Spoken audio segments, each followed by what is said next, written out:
Everyone, welcome back to my channel. Today we're gonna play some more Teachers with Love and Passion. Last time we went we were left off in this game. We did all of Leonard's route fully, so now we're gonna do Ray's route. Ray is the doctor, the school nurse, so.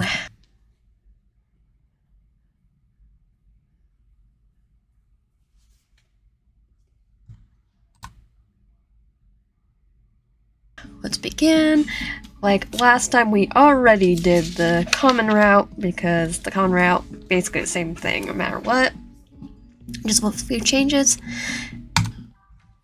After a few days of resting in bed, I'm falling back to work. My ankle is still a little sore, but not enough to worry me. Last night, Christy called me to ask how I was doing, and I realized I was feeling good enough to come back. We also talked about the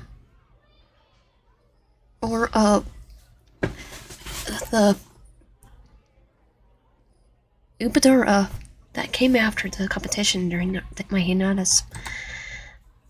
Everything was just like Edgar had predicted. The teachers' fight really gave them an unforgivable memory. Of course, it wasn't what Thomas had planned, but he got the result. He won. But it doesn't mean Edgar and Marcus would be spared from his lectures. Oh no, they're gonna get the full lecture. Chrissy told me about how our hardworking principal tried to punish both of them, but ended up regretting it. Is that when we decided to get our yandere? I wish I could have seen that And of course, she spent hours telling me how much my students were missing me. It seems that they were asking about me all the time and kept bothering Thomas to call me and send me their wishes. This video does a FaceTime does tell the kids behave. Hearing it melted my heart into warm feelings. And maybe this is the main reason why I'm back here today. I can't wait to see them, especially Ray. Oh, look who's back. I turn my head back when I hear a familiar voice standing out in the crowd. A voice so distinctive that my heart skips a beat before I can see the face behind it. With the hands in his pockets and the same casual smile, I now know who knows so well Mr. Fox walks slowly towards me in the hallway. I can't help but the joyful feeling overfilling my lips. Look at the face I haven't been looking forward to seeing for so long. My heart feels warm, but for some reason my hands were sweating coldly. Good morning, long time no see, Doc. Doctor. Well, it was only a week, but it feels like ages without your bright smile around here. 40 as always, definitely. It was the same for me. I was missing this place. The place also missed you. But not just that. I also missed you. After so many weeks working in the school and talking to Mr. Fox almost every day, I started to grow used to his smooth talk. It doesn't mean it doesn't affect me, but hearing it so much helped me disguise the fluttering in my heart with a better reaction on my face. My fluttering heart is just no emotion at all. Even so, I was not prepared to hear him saying those words. How could I, when he says it so softly, show me his lazy smile as he stares into my eyes? In an attempt to cover the loud pounding in my chest, I shake my head and roll my eyes, gains a smile on his face. Even if he's only said it to get me embarrassed, I'm still glad to know he was away from me. And I'm happy to see you here. Does it mean you're feeling better? Yes, my ankle's a little sore, but I'm completely fine. Oh, in that case, you don't mind paying me a visit later not in my office, would you? Or you do a full checkup? Why? For a free checkup. I don't think it's gonna be a checkup for sure, to be fair, right? I think there's a conflict of interest. I don't. Do I really need to? I'm feeling fine. I'm not forcing you to come. But honestly, wouldn't mind spending some time with you there. It's like, yeah, a conflict of interest. As suspected, he always finds a way to catch me off guard and silence me with his charms. At other times, I would get flustered and stutter and stare, but now I only feel my heart filled with joy. Oh, I still stutter. I missed you. Is it time already? Yeah. I look around, watching the kids run past us with smiles and joyful voices. The hustle of the school's life is just slipping back into my routine. I think that's what it means to feel complete. Turning back to Mr. Fox, I slide my hair behind my ear, checking the books in my hands. Look, no promises, but I will try to visit you on my break, okay? That's enough for me. Alright, then I better go. I answer him, already turning and walking towards the stairs in the end of the hall. Oh, and one more thing. His voice sounds a little louder.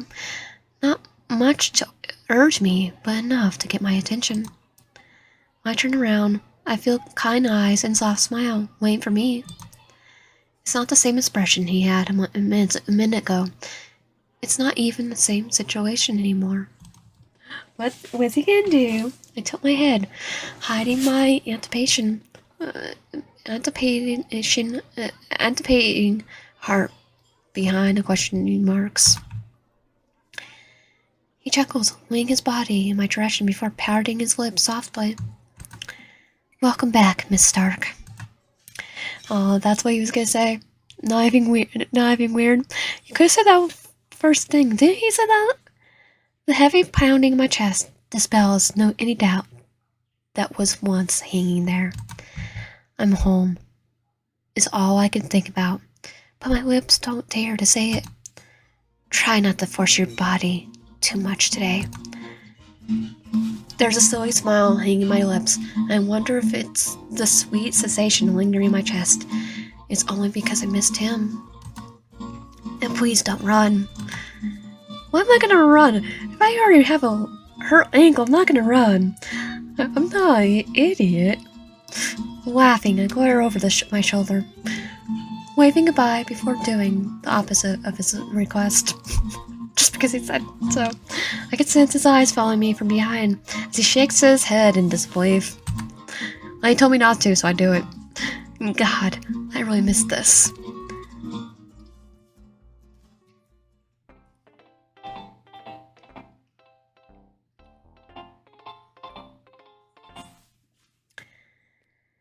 It was heartwarming to see my students again after so long. It's a week. It's not that long. Their small, bright smiles, their faces, and even their screaming made me feel at home again. And of course, I was forced to give the first 30 minutes of my class to their questions about my health. I shouldn't have let it lame so much. I shouldn't have let it linger be that long. But there were so many misunderstandings about what happened that I couldn't help it. Some kids thought I had broken my leg. Others thought it happened in a fight after the competition. And some even thought Mr. Fox was at fault here. Okay, what did Mr. Fox do that you guys think he did it? Why didn't he get my baseball bat and start trying to hit my shins. The last one really made me laugh. If anything, it would be, any of their teachers. The teachers, because he's technically the doctor. It took some time, but in the end, I was able to explain it all and take their worries away. And as a good teacher, as I am, I don't let all the talk go to waste. I took the chance to talk about how human bodies work to heal physical damage with a living example in front of them. Me! It was a most interesting class I've ever done in a while. And now, I'm on my way back to make sure what I said in class is being applied to my body. It's a break time, and as planned, I'm going to meet Mr. Fox in his office. I'm halfway down the hall, already feeling my body tensing up. I always get a little nervous to do checkups, but this time I think something is making me feel even more nervous. Yeah, it's called We Have a Crush on Him. I always feel like this when I need to be alone with him. I hope he doesn't tease me too much. We have created a strong bond since I started working here. I visit him from time to time just to ask how he's doing, and sometimes he invites me over to have a cup of coffee in his office. Just like this morning, he's always friendly and kind to me. But not to words. I love it, but sometimes, just sometimes, I feel anxious about it. No matter how much I try to play his game, he always finds a way to win me over and mess up my feelings. Shaking my head, I take the last step to reach the door, but as I'm about to knock, I hear a muffled voice coming from inside. He told me about it. Really? So he's already made up the whole story? Is that Thomas? I don't think he did. Oh? Yes, because I know you well enough to know what you would do in that situation. What are you talking about? Can I take your silence as a positive response? No. Ray, what the heck did Lars tell you that? Why the heck did Lars tell you that? Oh, yep, he doesn't like Lars. Lawrence. For a good reason. I think he took it as harassment. Harassment? Is he accused me of harassment? I know. I was checking Lion's ankle, Thomas. I was doing my job. Clara Lawrence isn't the brightest teacher. He's also the rudest. What? Why are they talking about it? I was doing my job. No, I know. It can't be. Lawrence can't be that annoying. I don't know what surprised me the most. Hearing them talk about something that happened a week ago, or hearing about Mr. Hansen's accusation. Probably that, but, he's a kind of a butt. And it isn't there. Of course, that situation was embarrassing and awkward, but it didn't offend me at all. It wasn't a big deal. But looking from Hansen's point of view now, it makes it look like something was going on between us. Well, Mr. Hansen needs to get his eyes checked. and have some reading conversation. It says nurse's office, right? And have a broken ankle. How am I supposed to look at Hansen's face now? Very easily flip him off. I just don't understand why he didn't talk directly at me. To me, we could have prevented this misunderstanding and saved Ray from such an awkward situation. Because, Lawrence is a butt and he's a two-cent there. Unless... Yeah, there's tension. There's a long pause before I hear Ray sighing loudly behind the door. He's a two-cent there just decide to do a yandere moment. Without going crazy. And what did you say? I told him to calm down and let me talk to you first. He told Lawrence to calm down. I'm surprised you're still alive. What, Lawrence is gonna go Ghostface on him? Go stabby? Well, yes. That was a wrong move. He got angry and stabbed something. But this is not about it. Yes. Yeah, so are you here to give me a warning or something? Well, last time Lawrence told us to go for older man. We're going for the older man. Hey, Ray, before we go to him. Oh no, that's not it. I believe Lawrence was exaggerating it, so I'm not taking it seriously. Thanks. But if Miss Stark complains about you, I'm not giving you a second chance. I hope that doesn't happen. Oh, it's not gonna happen. Unless we go for the neutral end. I don't know, because there's only 2 ends for him. Ray's disappointed voice stings in my heart. Not just that. It also bothers me that he didn't say he won't let that happen. He simply hopes it won't happen. Why do I feel anxious? I'm here because Lawrence let it slip that you two were arguing that day. This is another topic I should be listening to, but I can't help it. Now that I'm here, I want to know more. And I have heard some kids talk about it too. It's happening too often lately. Well, because Lawrence is a tsundere. He's like skating to fight. Really? Are you being sarcastic, or are you really didn't notice it? We're arguing like siblings. They're arguing like siblings over a new toy. Thomas' voice rises with frustration, and I'm the new toy. But Ray doesn't give him an answer. At this point, I can only imagine that Mr. Fox's face staring at him to push his limits. Can you stop it? Why are you telling me that? He's the one starting it. It's always the same. I'm in my office doing my thing, when Lars barges in and starts pointing his finger at my face. Like the evil monkey from Family Guy. What do you expect me to do about it? Not push him further like you always do. No, I'm gonna push him further. If you can't take the heat, you should stay out of the kitchen. Sometimes I feel like I'm the only one here, that grew old. Nah. They grew normal. Can confirm that a lot of older people still act like kids. Thomas's voice doesn't sound as angry as his words suggest. However, it's enough to silence the room. Staring at the door, I try to imagine what happened there. Thomas is probably sitting on the chair I usually sit in when I visit Mr. Fox, while the doctor seems to be walking around as his voice wavers in the conversation. Haven't you had enough? It's been ages. I know what that better than anyone.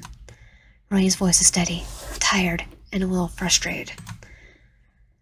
It's a sound I haven't heard from him before, and for some reason, it puts a pain expression in my face. I don't understand what it's about, but I know the feeling shared in this room. I just want my friends back. The silence is heavy. Thomas's last words seem to float like a dark cloud in the sky. There's no answer, no reaction, just a mutual fear, as if their future is unpredictable. I haven't noticed until now, but my hand is resting on my chest, holding my fist that wishes for a better resolution.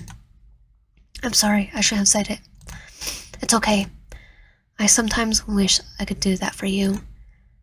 I hear a faint, distant smile in his words, something strong enough to shut Thomas for a while. Yeah, just shut up the principal. It seems that there's nothing more to be said, and there's no collision, and any attempt would only put them in a painful situation.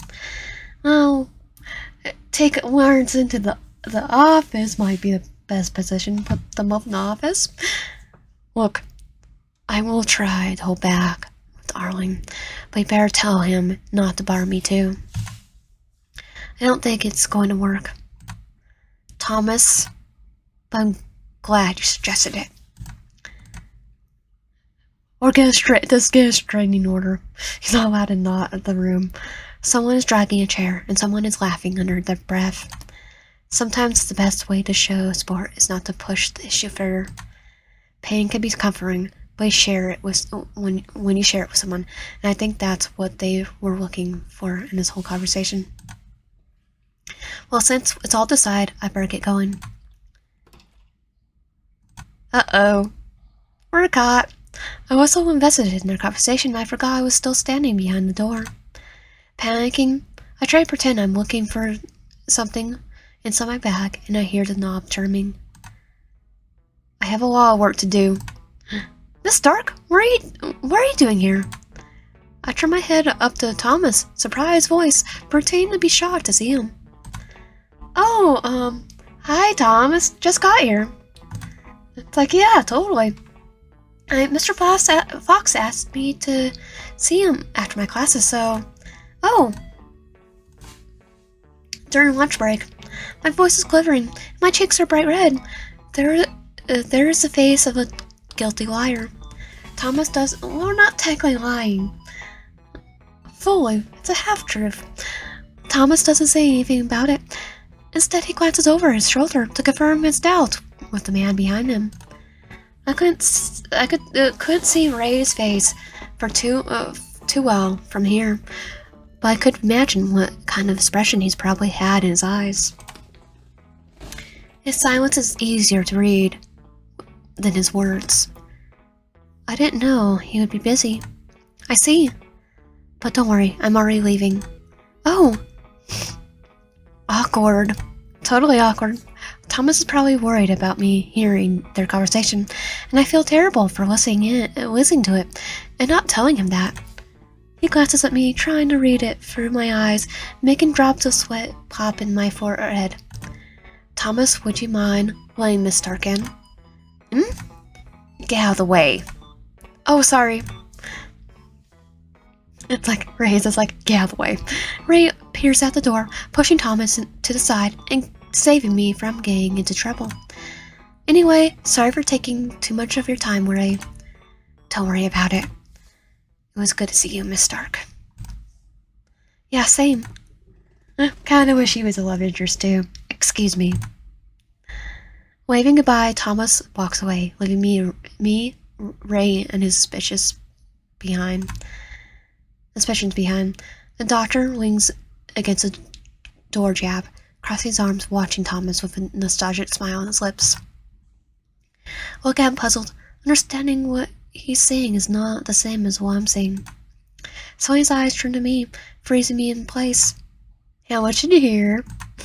Come in. He didn't mention anything about what just happened, and yet there was a different smirk on his face as he welcomed me. Now I'm starting to wish Thomas didn't leave so soon. We're in trouble now. Quickly I follow him inside the door of the room. I thought it would be better if I kept my mouth shut about what I heard earlier, but I don't think it was a smart idea, because now I look more guilty for trying hard to keep a poker face. Ray closes his door behind him and walks past me, motioning for me to take a seat on the bed while he cleans up his desk. Following his instructions, I sit down, waiting for my cue to talk. Thank you for making some time this evening, Miss Stark. I thought you would be too busy since everyone was eager to see you again. Yeah, I think they were a bit upset when I told them I'll come here. Oh? But they all agreed on it when I told them about the checkup. So for Mr. Hanson, obviously. But I think they were still worried about my ankle. That's good. And as I'm still trying to find a comfortable position, I noticed a soft smile on his lips. A small, timid To say the least, something I haven't seen before. I turn my gaze to his desk, searching for a reason for that, but there is nothing to give me a clue. What's wrong? Nothing. I'm sorry. I'm just feeling a little happy to have you choose me for that over them. Aw, it sounds stupidly childish, but you kind of have that effect on me. This effect on me. Mr. Fox, please. I can't take him seriously, but I also can't help how my heart feels whenever he says something so sweet. He laughs it off, pulling a chair in front of me. How did you feel this morning? Anything strange? No, I haven't moved around too much. Good. How about the past few days? Have you been pushing your body? Maybe. I mean, I did a little housework here and there, but nothing too wild. I also made sure to keep the heavy stuff away from me. Very good. No, I still picked up the heavy stuff. Ray softly pulls my skirt up to my knee before carefully holding my ankle. I feel an electric stream running all over my legs while his fingers brush on my skin, removing my shoes and my socks. I shouldn't be feeling this agitated. It's just a checkup, something I've done several times with several doctors. No, it's handsome though. This is nothing. And yet my heart's beating faster every time he gets near. Maybe it's because the tension left from before, or maybe because I'm anxious, not knowing when he's going to tease me again. Alright, let's check it. Call me back to this moment. Mr. Fox warns me about his next move to make sure I'm prepared for any discomfort it may cause. Try my best to relax. I look up to the ceiling as his fingers run up and down my skin. The touch is soft at first, but gradually gets rough and constant. His hands cut my ankle, pressing the spot where a black stain used to be. Oh, the bruise. I don't feel anything besides a light sting, forcing me to bite my lip and hold back a moan.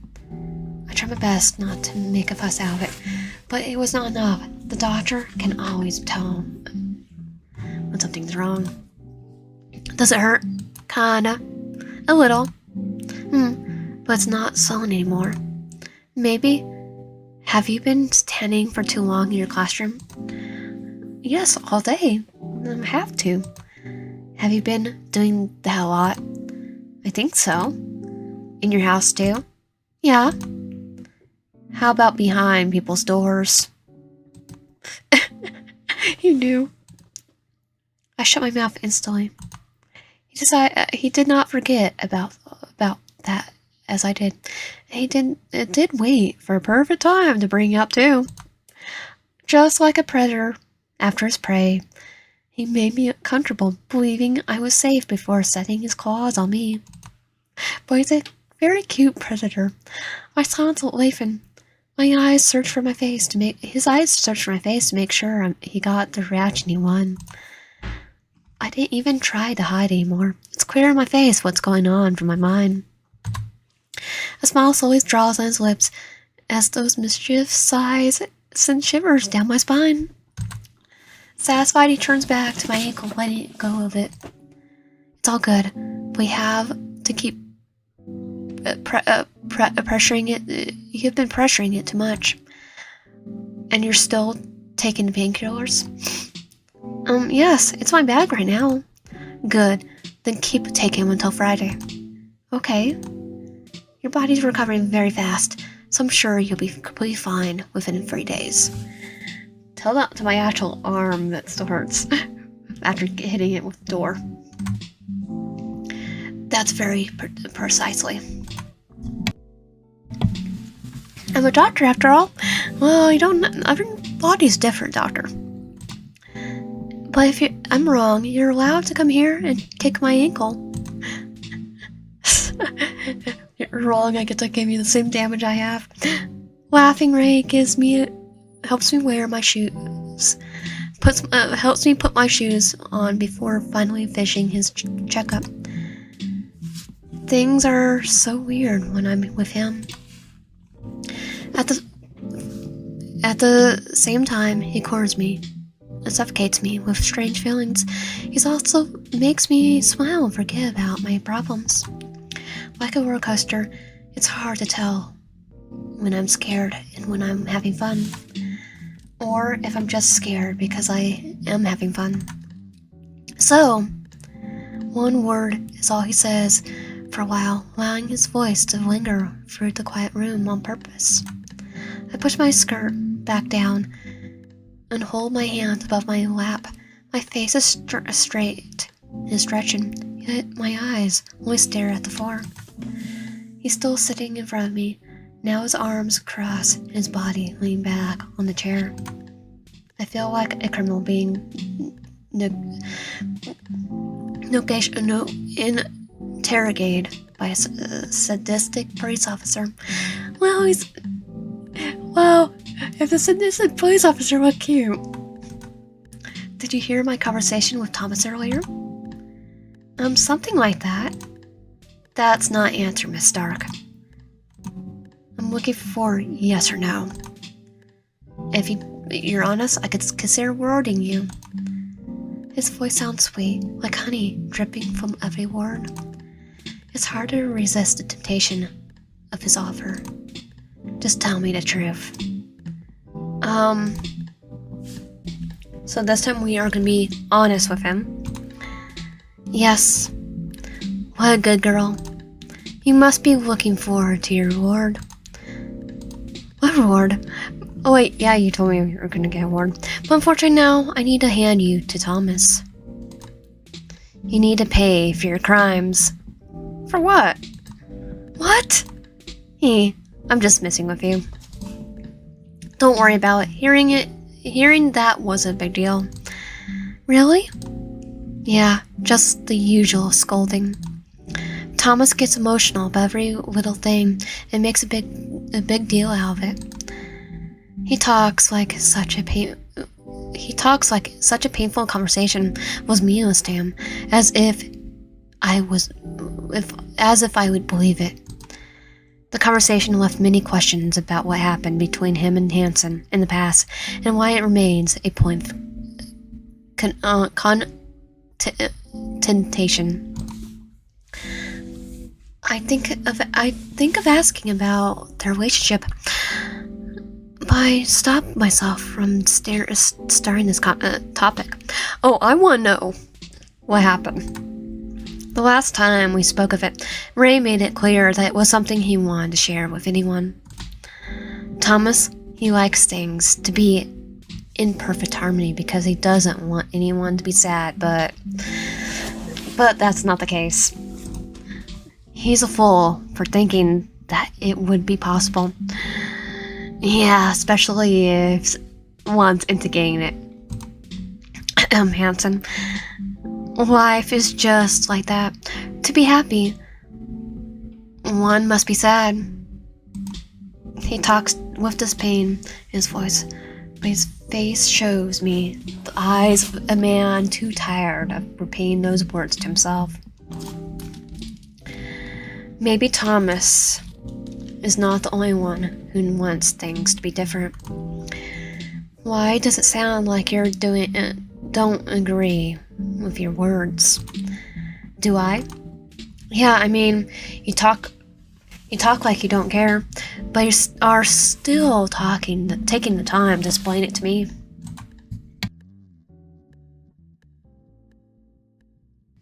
Which means you care. As if it matters to you. For a moment, Ray doesn't say anything.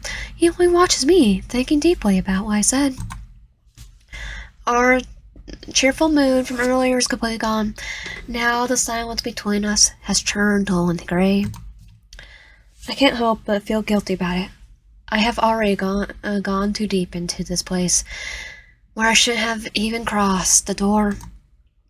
Sorry, I know it's none of my business. I can't help it. It's kind of painful to hear you talking about it. Eh? I know it's not too much, but if you need someone to talk to, remember, I'm here for you.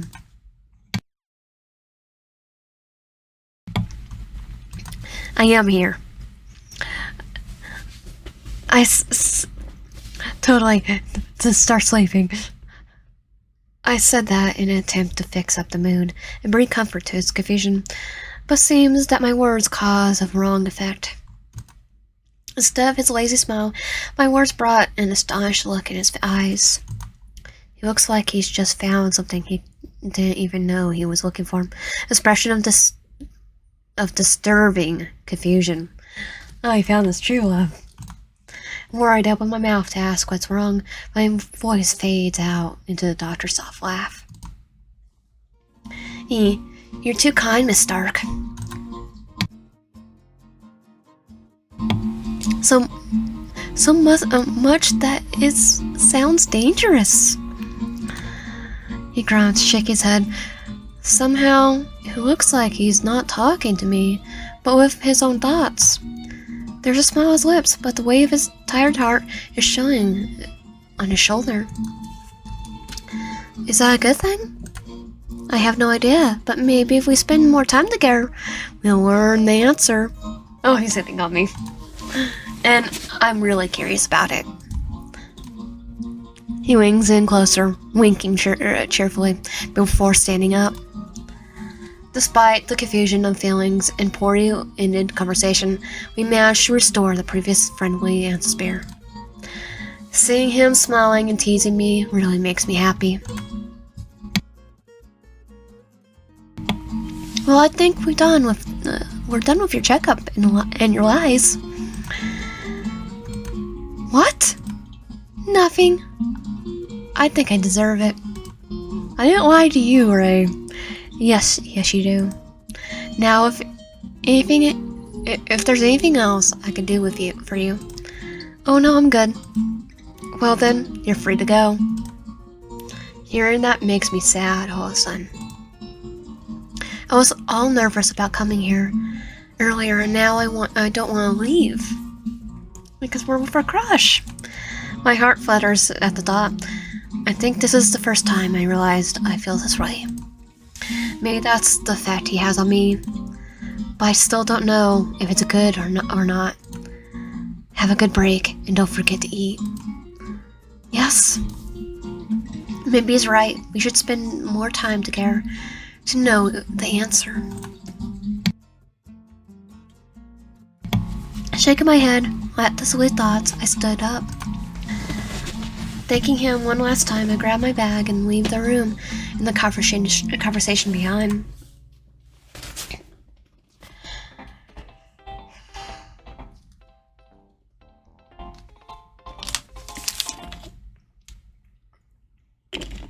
After such a long day, the night is finally here, and I can't wait to go home. To be honest, I should have gone a few hours ago, but when Christy heard I was walking by myself, she forced me to wait for her to accompany me. She didn't say it out loud, but I knew she was still worried about my ankle and just wanted to make sure I got home safely. As I'm thinking about what I should do for dinner, I hear footsteps approaching me in the hall. There you are. I know, sorry for making you wait. Thomas' lectures are longer than usual. As it should. Oh, come on. What did she do? I didn't do anything troublesome this time. Are you sure? I think how you add this time there. I like how you add this time here. It's only the truth. Sure, can we go now? Right, about that. Do you mind if Winter comes with us? I was Winter trying to push in to our, because we wouldn't as rat last. He's like, no. No. Thank you. He's been going home with me since I found out he lives near my place. So it would be nice to have him walk me home after we leave at your house. Leonard's just gonna find out where we live. Oh, I don't know. I didn't know that. Yeah, I was surprised too. You only told me that a few weeks ago. My boyfriend is really happy about it. Now he doesn't need to do the Uber work with me all the time. That's good. Give me a second to get him. Sure. Quickly, Christy walks back to the lounge while I wait in the middle of the hallway. Watching her going everywhere still amazes me. I don't know how she keeps up so much energy all the time. Before I can blink twice, she comes back with a drowsy Leonard by her side. Hey, did she also make you wait? No, not this time. I made her wait. This time? Let's go already. Shine or our taunts. Chrissy snarls at us, walking fast ahead. It feels amazing to be on their side of the teasing at least once. I don't even try to hide it. Luna and I exchange looks, giggling as we run after her in the empty hallway. I'm dying to get home and sleep. Yeah, me too. My head is heavy, and I could barely keep still for my neck all day. And he also wants to watch anime. I love it. He's our favorite. My favorite, by the way. Still, you always are pulling all-nighters too often, don't you think? Yeah. Gaming sessions. I'll say it's a necessary sacrifice. Really? I have students to grade. I know that, but you could have done it 2 weeks ago instead of waiting for the deadline to do it. I was too busy 2 weeks ago. Doing what? You were partying last week. Yeah, so? Instead of doing your actual work, you were partying. Listen, you got to have fun before you got to get serious, okay? Yeah, but you can also bounce it out too.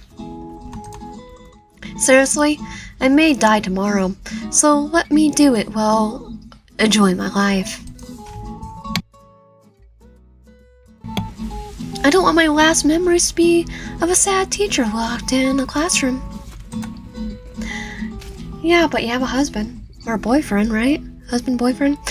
You're a terrible example for the kids. No, I'm the truth that society doesn't want to know about. Seriously, Christy. Seriously. Yeah, I mean it. Yeah, I mean, if we all lived our adult lives having fun like we used to do when we were younger, we would be less depressed. And that includes Hanson as well. Well, I think Hanson's a lost cause.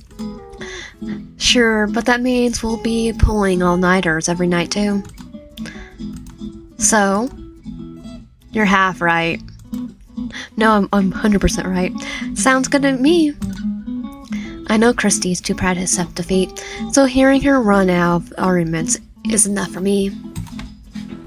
In the midst of our stupid dispute, I hear a shy giggle, calling my attention to the corner. I was surprised to see Leonard walking by our side. He's been so quiet, I forgot he was here to begin with. For a moment, I feel bad for letting him out of the conversation, but soon the feeling fades away when I see him happily listening to it. It's funny how you two sound like opposite sides of the same coin. I know, that's why we're friends. Someone's got to have fun, and someone needs to be the voice of reason. Yeah, but we've been in the same jailhouse thing. That was fun. That was fun, right? But how about you, Leonard? Are you staying up late partying too? No, that it was video games and anime. Oh no, it's flattery. It's flattery to think I'll do something like that, like Christy. No, I know he was watching anime and literally playing video games. Could you at least pretend not to listen? You're not spending your nights crying in bed? Kirsty? Kirsty, out. I don't do that. Tonight, so hard, only makes you guilty. Kirsty, go home. I'll walk with Leonard. So, I'm right. Kirsty, stop it. You're annoying. Don't give her ears, Leonard. I know. But honestly, partying hard would be too much for me. Then, I guess I'm just leaving work for the next day. Then, the day after, and so on. Oh, I know what you mean. It's like a work backlog. That doesn't make me feel better. Okay, we could just watch anime together. We walk slowly, talking loudly, caring about nothing but this moment. It's been a while since I last enjoyed some time with my friends. I had forgotten how it feels good to talk about little things and just make fun of each other. Yeah, I'll make fun of Kirsty, not Leonard, though. Sometimes this is all you need to heal your tired soul. As we keep talking, I notice a bright light coming out of the lone room on the other side of the hall. My feet almost stop moving when a glimpse of memory fades. Reminds me of who is inside. Talking about working? That's a true example of excessive effort. Chrissy follows my eyes, saying exactly what I've been thinking about. Leonard follows along. His curious expression turns guilty when he realizes who we're talking about. Yeah, we may not be role models for anyone, but working like this is just wrong. I could never understand why what he does here in this hour, at this hour. I mean, he is a nurse, right? Shouldn't he be home as soon as the students leave? He's doing research, yeah, but he always stays up late. It's a bit unsettling, if you ask me. And he's our love interest this time, so Kirsty, shove it. It makes me wonder if Edgar is right about him. What do you mean? Oh, you haven't heard of it? Edgar is a little suspicious of Ray. Why? It's a long story, but I think it started in a meeting some time ago. We were all waiting for Thomas in the lounge when Ray walked in. I think it was the first time he was included in our meetings, so everyone was surprised. We didn't know what to do. It was a little uncomfortable. Yeah, that's why Eddie thought it would be a good idea to fool around. I don't remember very well what happened, but Edgar made a joke about Ray being a mad doctor doing secret experiments in the night. Yeah, I mean, if it is, Edgar's going too far. Oh no. Yeah, typical of him. We all know he doesn't mean harm, but Ray didn't react too well. Well, if this is the first time you technically meet and he does that joke, yeah, I'm on Ray's side. It was the first time I saw his face so seriously too. Edgar noticed it and apologized, but Ray just pushed him away. Like he didn't want anyone to go deep into it. He might be doing research and trying to actually get a better job. Since then, Edgar started this rumor in the lounge about Ray doing experiments after midnight. Just like when he started the bloodsucker thing too. Don't talk about the bloodsucker, please. Who's the bloodsucker? Is it Lawrence? Leonard closed his eyes, pressing his temples together in an attempt to forget embarrassing memories. Chrissy doesn't give him attention, turning back to me with the dark thoughts clouding her eyes. He's so childish. But honestly, when I see Ray working so hard, I can't help but be worried. He's a nurse. What the heck is he doing here at this hour? Can we stop with the sinister talk now? I don't think this is sinister anymore. I'm gonna go talk to him. So why? Is our baby scared? Shut up. They keep teasing and poking each other like this is all a big joke. I should do the same, but my mind doesn't follow it. My gaze is still lost in an empty window on their side. I heard about Ray's extended work hours, but I never gave it much thought. However, I also don't think Edgar's rumor would be true. But there's definitely something wrong here. And we're gonna go check it out. It's all rumors, YN. My heart nearly leaps out of my chest. Hearing Leonard's voice, it was almost like he was reading my mind. I couldn't help but hide the blush in my face. Lucky for me, they took it as a joke and didn't mention anything embarrassing to me. Yeah, girl, don't think too much about it. He might have a secret or two, but don't we all? That's true words. True words. We all have secrets. I guess. Or at least our own inner, struggles at least. It's hard to think, and it's a rumor now after hearing them talk too much about it. But what other options do I have? Some of us are like open books though, but Ray made it clear he wasn't open to talk about his personal life. We're gonna find out about it anyway because he's our love interest.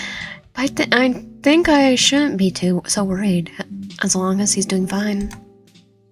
Shake my head. I try not to think too hard about it and just go home with them.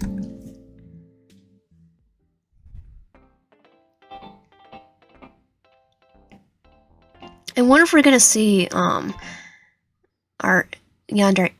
Days have passed since you come back. I came back and assumed my classes. My body is still fully healed and my life is back to normal. Okay, we are gonna see him. No more pain and no more worried friends, are we? Now all I have left is excitement to work. Oh yeah, I don't think that his route we might have a certain Yandere. Ray was right. 3 days was all I needed. It seems I'm not going to kick his ankle. Remember what Ray said that day? I heard a head to the round with a large smile on my face. That's creepy. It's like, okay. Winter's voice cracking in fear, and the first time I hear when I step inside. Stopping in my tracks, I look in the room with wide eyes, seeing everyone sitting around the table. Their expressions on their face don't match. Everyone seems to be thinking about different things. I have no idea what's going on, but that doesn't stop me from giggling. What's so creepy, Leonard? Oh, hi, Ryan. Hey, girl. Don't worry. Leo is just being a big baby. I'm serious. I think I just got here on a good time. Walking closer to them, I place my bag on the table and look for a seat in the circle to hear the story. What's going on? Winter was telling us about what you guys saw a few days ago. Eh? Ray working overtime again. Oh, that! Yeah, again, and now guess what? Ray didn't come to work today. So, and he never did that. We all could get sick, sir. Ryan, weren't you paying attention? Yes, but I don't understand why this is so surprising, or what our Yandere got to him. Ray Hasn't missed a single day of work since I started working here. Or since ever. Seriously? According to Lars, this is the first time since his first day here. Wait, this is the third time or first time? And what do you think of, and how do you know that, Mr. Hansen? Because we started working here at the same time. Oh, so you could calculate that. We're the first ones Thomas walked here. This walked. He trained him up to the store, to the school. True ancient beings. Mitchell.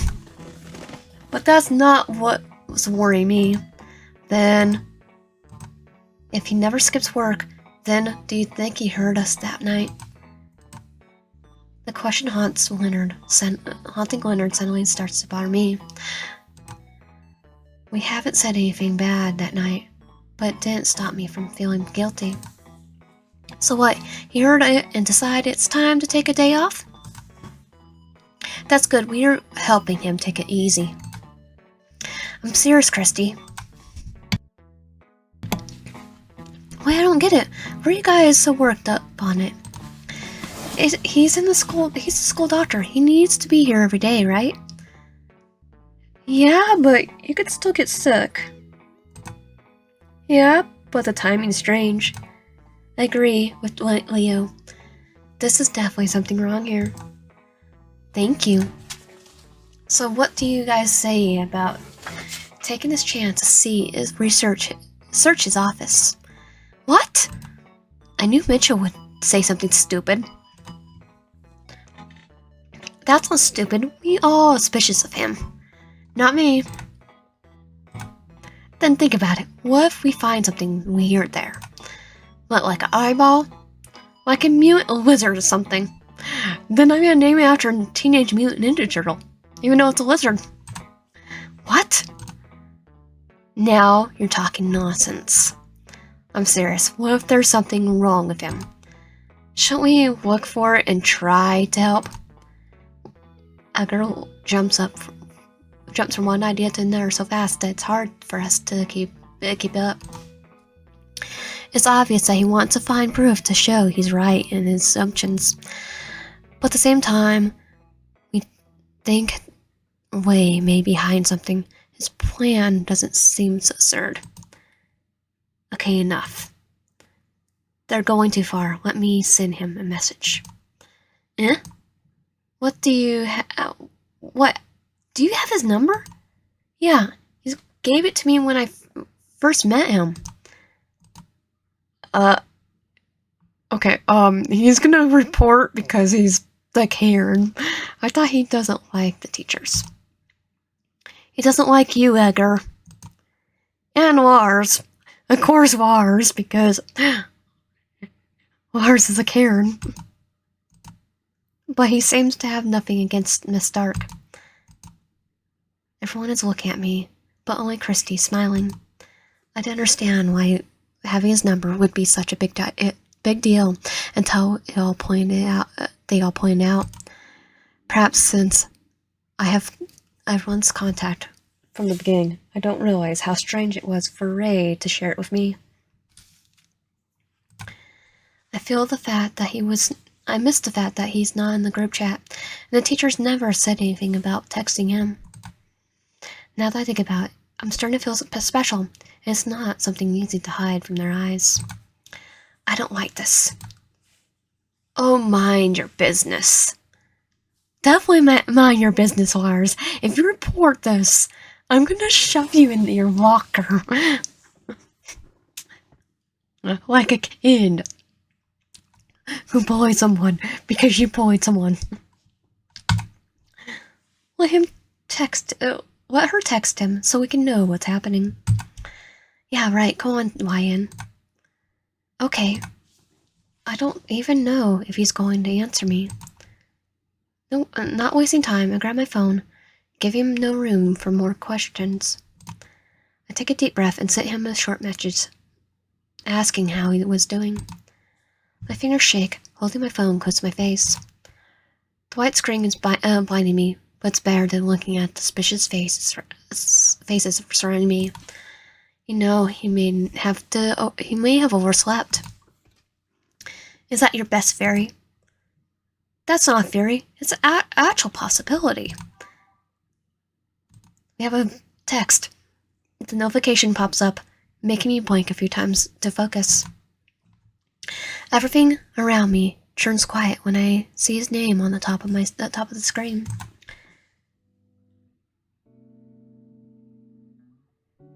What a surprise to receive a message from you at this hour.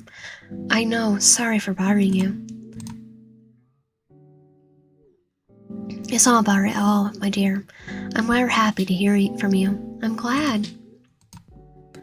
Then, how are you doing? Very good, thank you. What about you? I'm good. That's great. How's your ankle? Does it still hurt? Nope, it's just as you said. I'm feeling fresh new. Hey, I'm a doctor after all. But this is not the reason why you text me, right? What are you talking about? You read me through the screen? What are you talking about? Nothing in particular. He has spy cameras all over the... I'm really just guessing since you don't text me often. Really? Yes. It makes me sad. I'd love to talk to you more often. Oh. Sorry, I didn't know that. Instead of apologizing, do you think we could change it? Let's go beyond good morning and good night. I think I would like that. Good. Anyway, were you worried about why I didn't show up today? Can you please pretend you don't know already? This is so embarrassing. Sorry. But honestly, you shouldn't be embarrassed for being so sweet. I'm actually glad you noticed my absence. So what happened? Nothing, I just had some matters to take care of that couldn't wait until the weekend. Nothing troublesome, I hope. Yes. Yes what? Lucky, it's not a reason to be worried. Just personal stuff. That's good to hear. And by the way, there's also a nurse working in my place today. She's Thomas's acquaintance and a wonderful professional. So make sure to talk to her if you need anything. I see. Is it me, or you sound a bit disappointed now? Maybe. I mean, it's the first time you're not around. I kinda miss you. I guess I'm just... missing you. What? I guess I was hoping you'd say you would come later. But you don't. You won't. And I know I'm feeling... I don't know. It's not the same without you. Sorry, I said something weird, right? I said something weird, right? No. You caught me off guard. You're really no joke, Miss Stark. I promise I'll be back tomorrow. And I promise I'm going to tease the heck out of you to make it up for you today. Oh. I guess that will teach me not to talk too much. Yes. I can't wait to see you again. Well then, I better get back to my errands. Sorry for holding you back. Don't worry. It's nice talking to you. Have a good day, Miss Stark. He likes us. My heart's beating at a happy pace. I don't even know if it's possible, but that is what I'm feeling right now. I put my cell phone down, trying to push away the hectic feelings making me smile, and calm down the blushing in my face. I turn my attention back up, and that's when I remember where I am and who is with me. For a second, my whole body turns cold. I forget everyone's still there. Waiting for us to text them. But most importantly, I forgot they were watching my reactions the whole time. Out of all of them.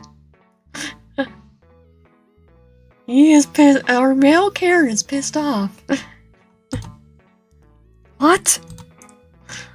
I should be asking that. We've been calling you for minutes. Really? And what's up with the smile on your face? Yeah, it looks like you were having fun too. It's like it was. Are you guys jealous? No. Yes. Hearing them point out my reactions just made it worse. I don't even know what to say anymore, and Christy's only laughing at it. I feel like a cartoon character melting away in the sun. All eyes stay down on me. Back to the topic. What did he say? Yes. There's a sub. He said he couldn't make it to work because he had some urgent matters to take care of today. But he's doing fine. What did he say? What did he say it was? No, I didn't ask. He said it was personal. I see. Personal's personal. And what did he say to make you smile like that? Something about teasing me. We'll see a whole bunch tomorrow. Usually, I could tell Ed to shut up, but now I'm curious too. That's confidential, personal. I wanted to say sound cool, but I don't think I'm blushing. My blushing face matched it. Coughing and pretending none of this happened. I reach out for the conclusion. Anyway, I think this puts an end to this discussion. Right. This means I was right, and you were all wrong. He just took today's off, as anyone would do. Nothing suspicious about it. Marcus talks about it almost proudly, but only Hanson and Leonard seem to agree with him. I see Edgar and Christy exchanging looks. A bad sign indeed. Well, these two are two peas in a pod. Quickly think about something to say to stop them from making a stupid decision. I do it fast, but not fast enough. I vote to look in his office. There's someone there. I'm with Ed. What? So childish. They're two peas in a pod. Sorry to ruin it, Edgar, but I don't think that will work. Why? Mr. Fox said there is a nurse in his office. I think Thomas brought her to replace him for the day. God, Thomas loves to drag people into this place. Yeah, but kids will need a nurse, so... Yeah, I think it was a good idea. Indeed. Edgar wasn't too happy about this resolution, but to be honest, it looked like Ray's response only made him more suspicious. However, he didn't fight it, and like a kid bought a bored with a toy, he went around to borrow someone else. While they keep borrowing, I look back at my phone. The messages are still on my screen, bringing back the faint smile in my eyes. I'm glad this discussion has come to an end, but to be honest, I'm happier it has started. Thanks to them, I was able to talk to him today. Now I feel like working harder and waiting for him to come back tomorrow.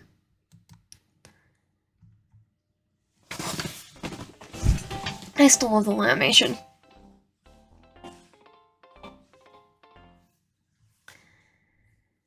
Would you like to skip to Eric's intro? Wait, we're still gonna have Eric's intro? Yes. No. Another day, another sleepless night, working on Stone's papers. I'm yawning in the lounge, watching our teachers get ready for their classes. In their faces, I see the same slow stare I saw in the mirror when I woke up this morning. Got up this morning. It's like the good thing. The good thing about being a teacher is no matter how hard the week has been, we all feel the same. I think being a teacher be a little less daunting and some.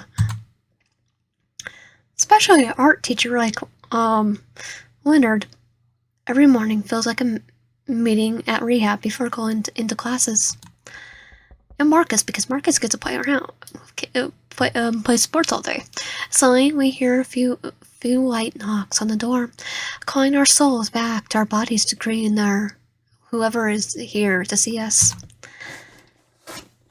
Good morning, my dear teachers. Isn't it such a beautiful day?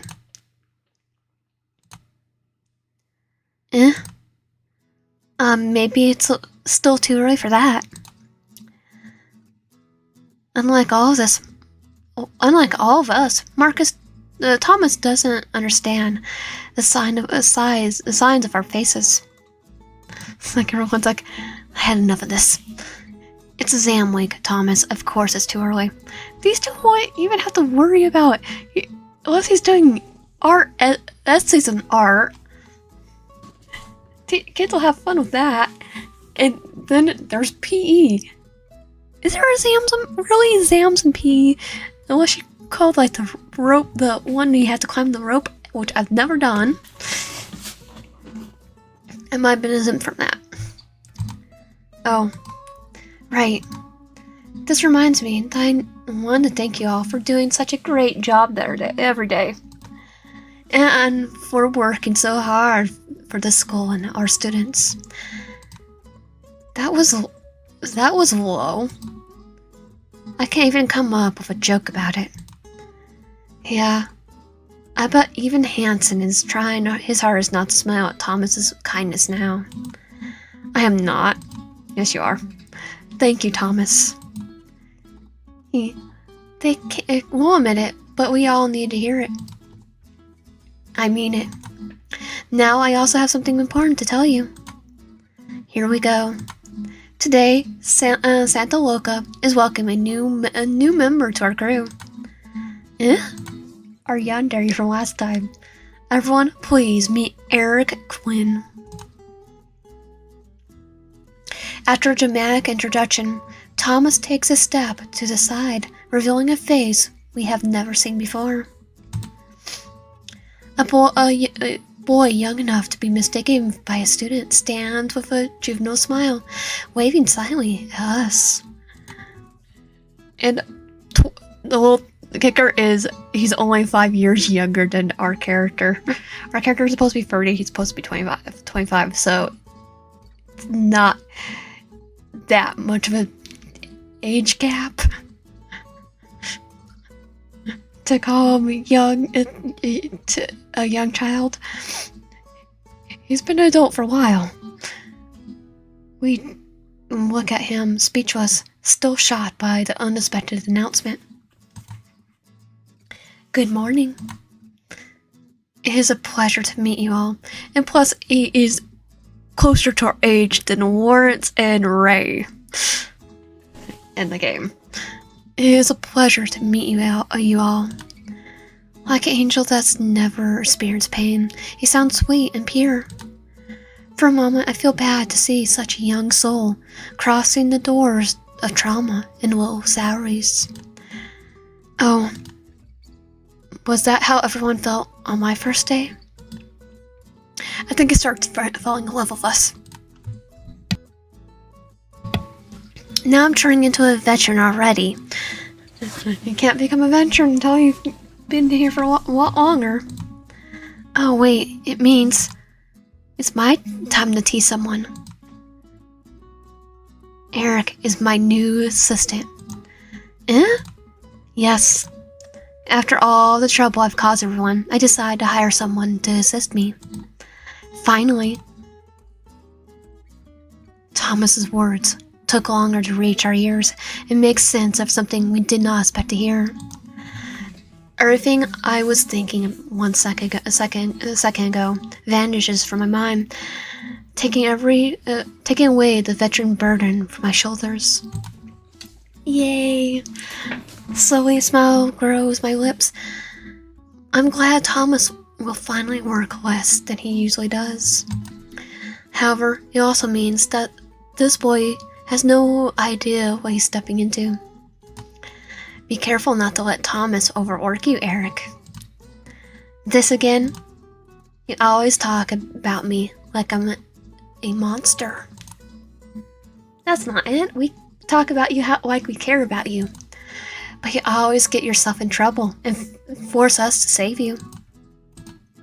Well, I'm human. I make mistakes. It's not denying that. Again, be careful around his office, Eric. I'm not worried about that. I'm here to help, so I'll do my best. Do whatever I can to be the best at it. You sound like someone we know. Oh, me? Talk about it, Eric. You may want to meet Miss Stark. She's the youngest in our crew and newest teacher in the school. Technically, if we count him, he's the youngest. I'm sure you two are going to get along. I'm looking forward to it. Miss Stark, it's a pleasure to finally meet you. What do you mean? You've been stalking me? Don't tell me they're talking behind my back again. Oh no, I heard about you from college. Wait, what? Were we in the same course? Unfortunately not, but I remember seeing you a few times around the campus. And I think I have asked your help a few times for my exam courses back then. This feels a bit embarrassing. I'm sorry for not remembering you. I'll be surprised if you did. Oh, I would remember. Don't worry. I look a little different now. I see. But now, I think we'll have enough time to get to know each other better. Right? Count on me whenever you need. Thanks. Thank you. I'll be in your care, Miss Stark. And stalk us. We introduce ourselves and talk a bit before the bell goes off again.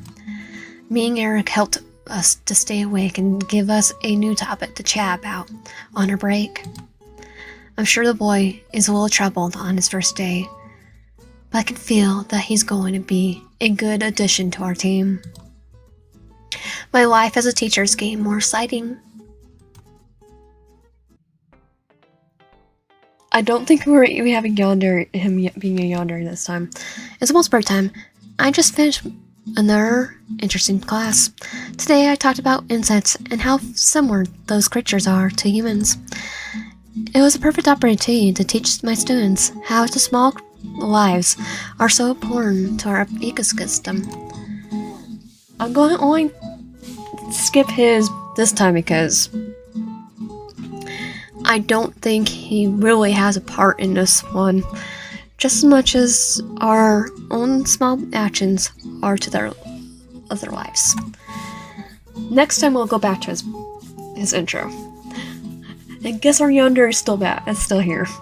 It was also fun to see the kids' priceless glimpses whenever I showed them the gross close-up picture. I love my job. Edgar, help me stretch. Now I'm resting in the lounge with my two favorite dorks. Darn, Marcus, how tall are you? Your arms are longer than my upper body.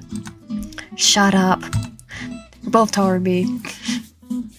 I think need a stool to reach your hands. Are you going to help me or not? I'm trying. Why are you stretching out, son? Because I just noticed I have been sitting here all day. I do not like how stiff my body is right now. Oh, that's strange. I've been sitting here all day too, but I don't feel like it at all.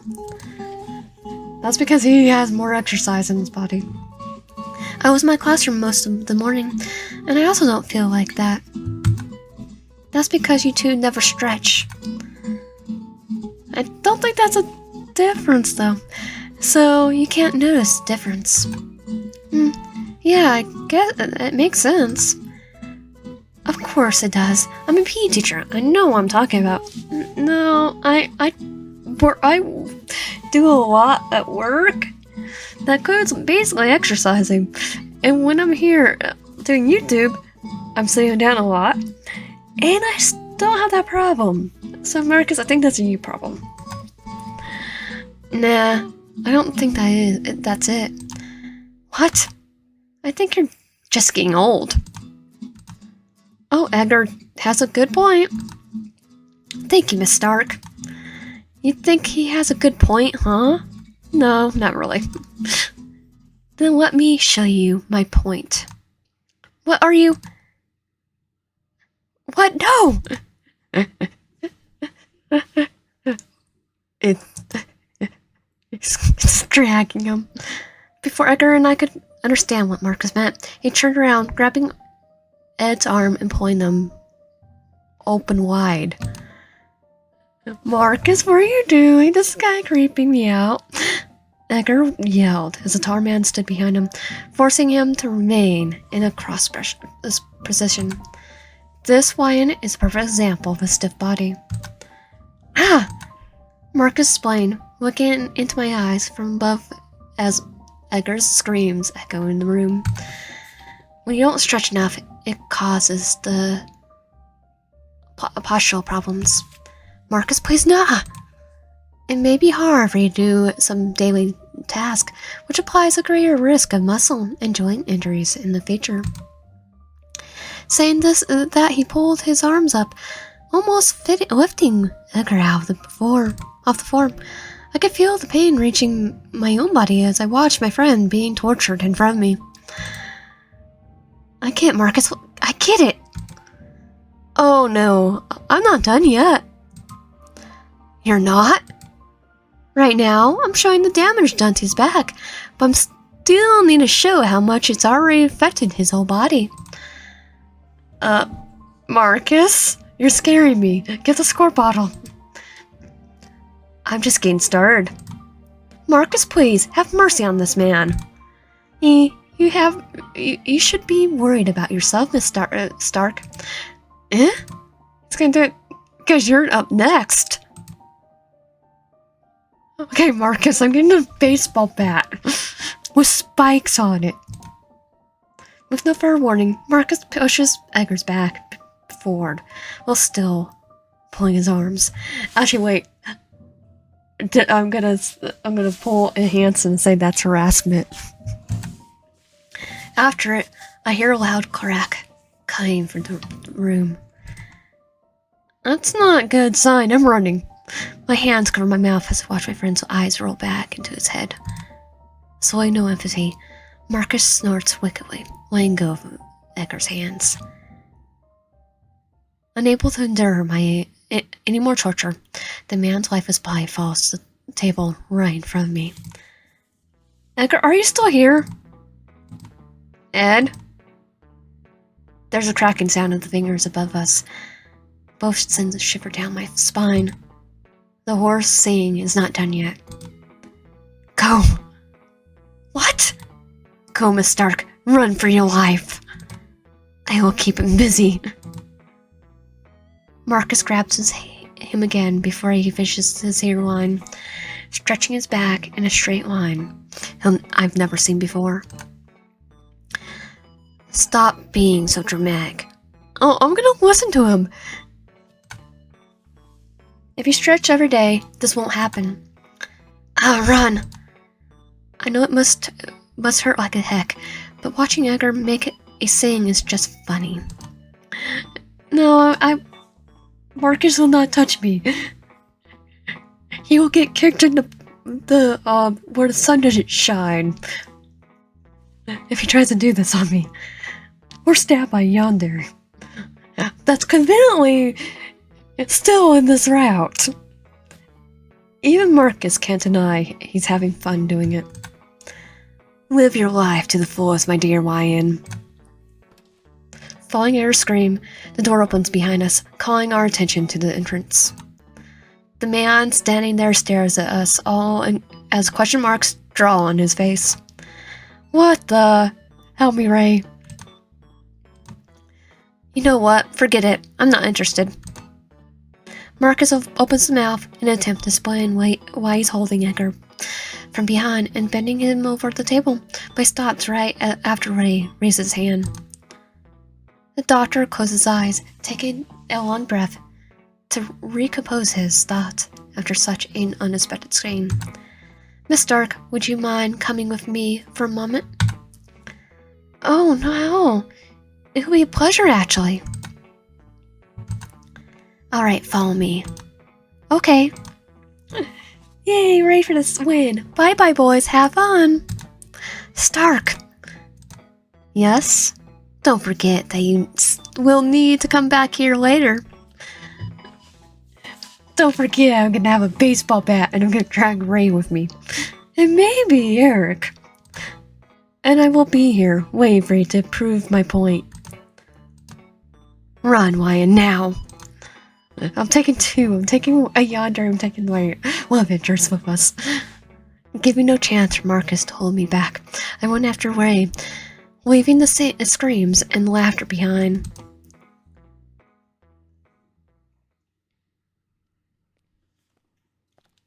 I didn't even ask where Ray was taking me, but I couldn't care less about it.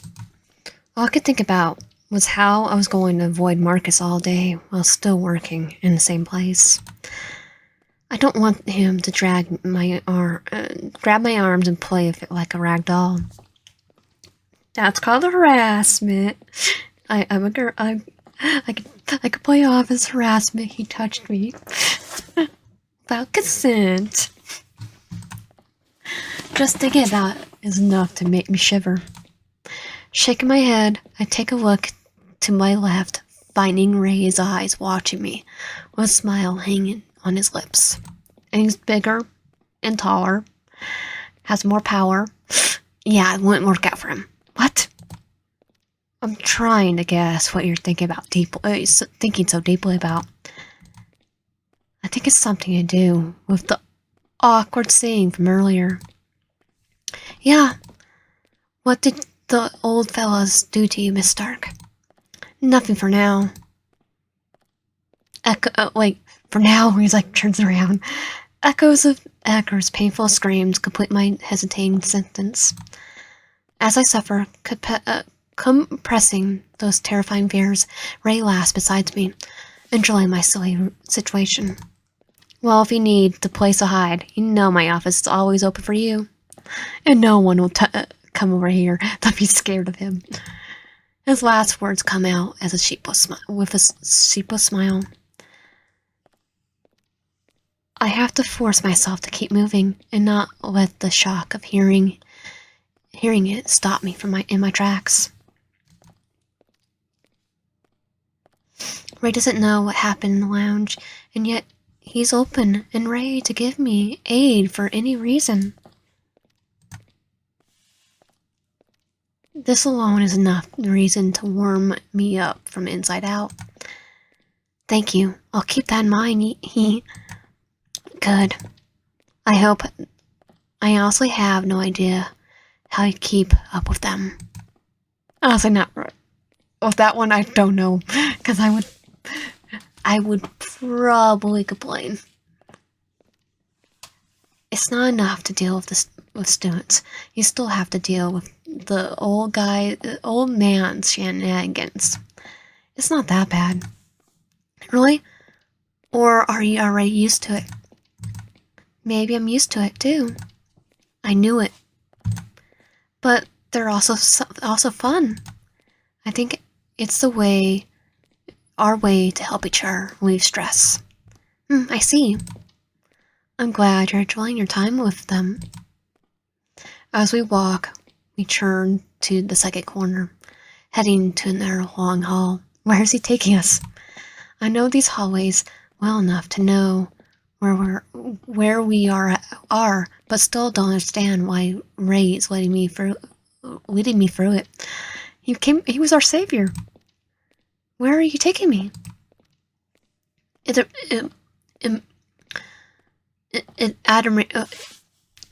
Administration office. Why? Do you remember when we first met? Yes. Yes? It was my second day when I found a kid feeling sick in the hall. Are we going back to me and the kid, his parent? Right. After that day, the kid showed up in my office a few more times. What? Yes, every time was with the same symptoms. I thought it wasn't anything to be worried about, but I was wrong. Last week, he came back again feeling far worse. Oh no. Is that why he... I didn't know what I expected Ray to tell me, but it sure wasn't this. Is this why he was kinda gone? Torn between worries and surprise, I followed him quickly, wanting to hear more and hoping for better news at the end of the walk. I reported it to his father. I think we found the problem. Stopping to his feet, Ray reaches his hand out. Only then I noticed this man standing behind the administration's counter. Oh, he is. He's not talking to Marcus, though. Miss Stark, this is Joshua's father, Mr. Peter Stone. Oh, hi, good morning. Hi. He came here to talk about the situation, and to thank you for your help. But I haven't done anything. Actually, you did a lot. The tall man quickly steps forward, awkwardly and eager to explain the situation because we helped him. The first time, Ray takes it as a cue to stand quickly by my side and watch the story unfold with me. When my son fell sick for the first time, it was you who took him to the nurse's office, right? Yes. When Joshua came home that day, he told me that he had been feeling sick for some time, but never dared to go to the nurse by himself. I think he was afraid to ask for help. But when he saw you going out of your way to help him, he felt safe to talk about it. You may think you haven't done much, but for him, you did a lot more than you can imagine. His words take me back for a moment. It's just like I told my students today, small acts matter. Since my first day, I've been thinking about getting better, and I've never stopped to look back and see how much I already improved. I think this is the first time I'm doing this, the first time I'm able to see the results of my efforts and be proud of it. Joyful tears are forming the corner of my eyes. I know how I'm doing now. I'm doing just fine. I'm very thankful to you. His smile simple but full of affection, exactly what I needed. Nodding and dispel the tears in my eyes, motioning for him to continue. My son wasn't showing any strange signs, but then Mr. Fox called me last week, and I got worried about it. I took my son to the hospital, and we found out he has an issue with his stomach. Like, what kind of issue? What? Is he okay? Yes, it's not serious, but we need to treat as soon as possible to avoid it developing into the worst stage. Ray and I hold our breaths as soon as we hear the news. I don't even know what to expect from the moment. I walk out of the lounge, but it surprises me to see that Ray has no idea of it either. For a moment, we stare at Mr. Stone's face, unable to find the right words to say. Does he have a stomach aneurysm? Are we supposed to comfort him? Should we ask about questions about it? Noticing that my lack of words, Ray quickly takes the lead. I believe he's not in a position to overwork his body now, right? Yes, that too. So I was wondering, if it would be a good idea to take him out of school and start homeschooling him. Aw. What? Yeah? You think it's a bad idea? Hearing his words cracking and his eyes widening in fright made me feel a little embarrassed for yelling. I mean, it's a good idea, but at the same time, I should ask him about it. I know I should control my thoughts better, but I can't help it this time. To consent to his plan would be the same as deny my own profession. Yeah, but it's his decision and the kid's decision. Peter takes a long breath, guilty and confusion weighing on his shoulders.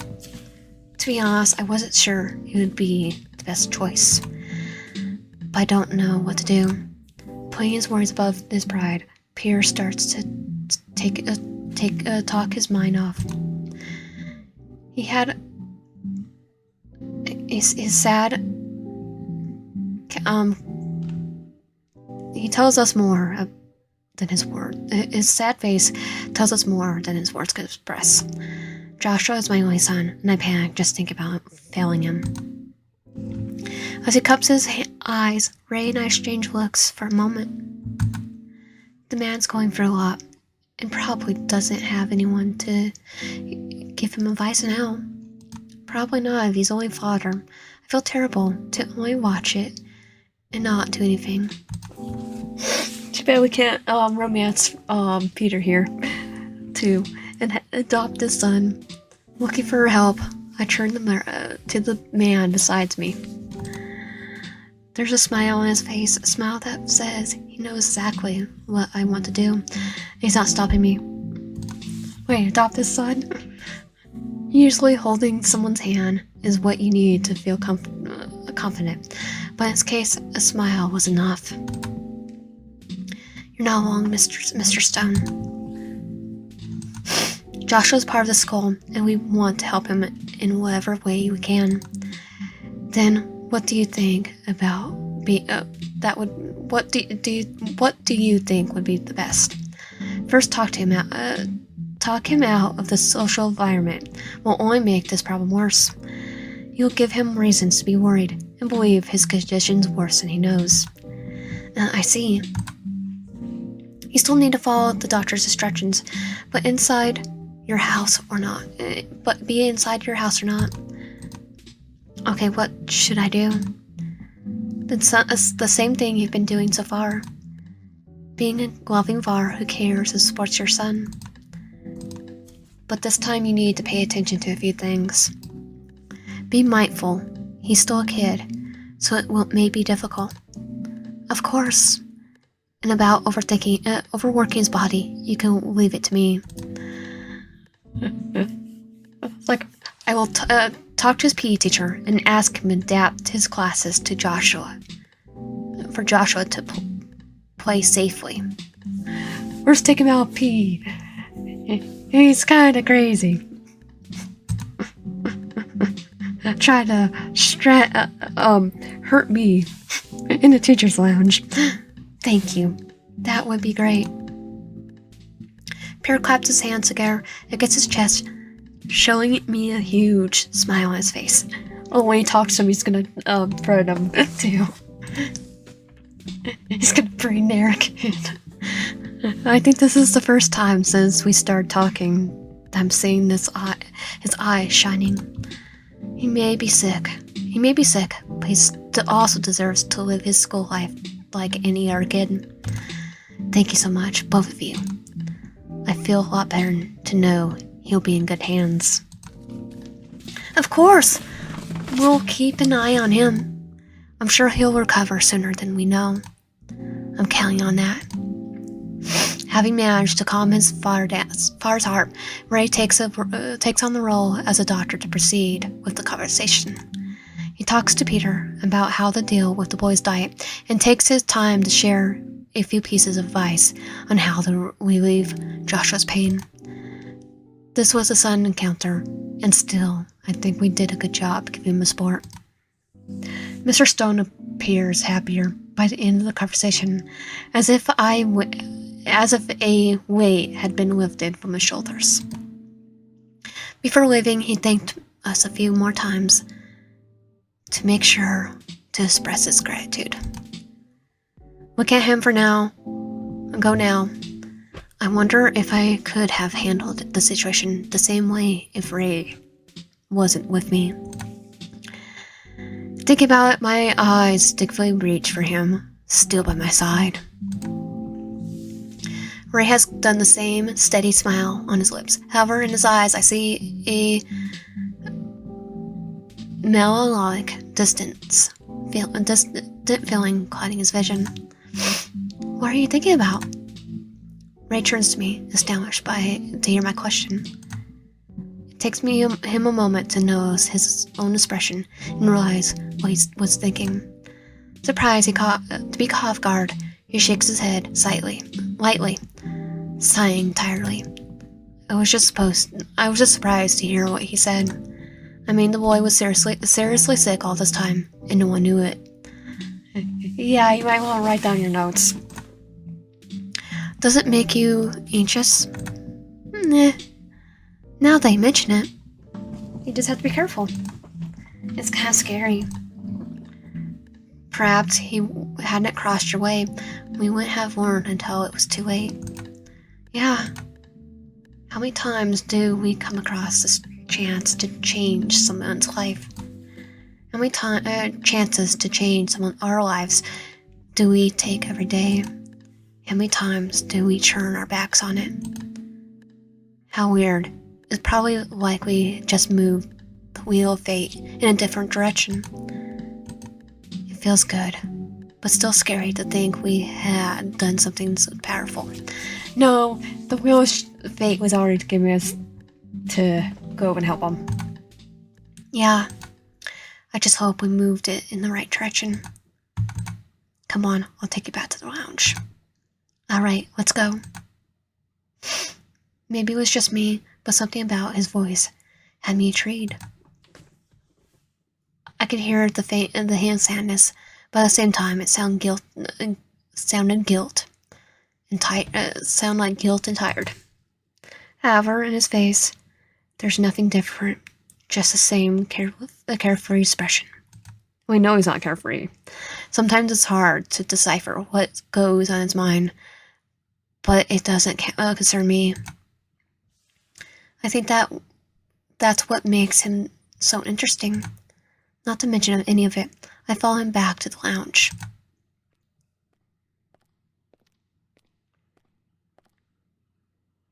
When we get back to the room, the place is quiet, like it hasn't been in a while. Marcus and Edgar are nowhere to be seen. Only my bag is waiting for me on the table. Oh, he's not here. I'm gonna get my bag and I'm gonna leave the school. Sorry, no one's here. Thank God. Always more about Marcus, but I still need to talk to Marcus later.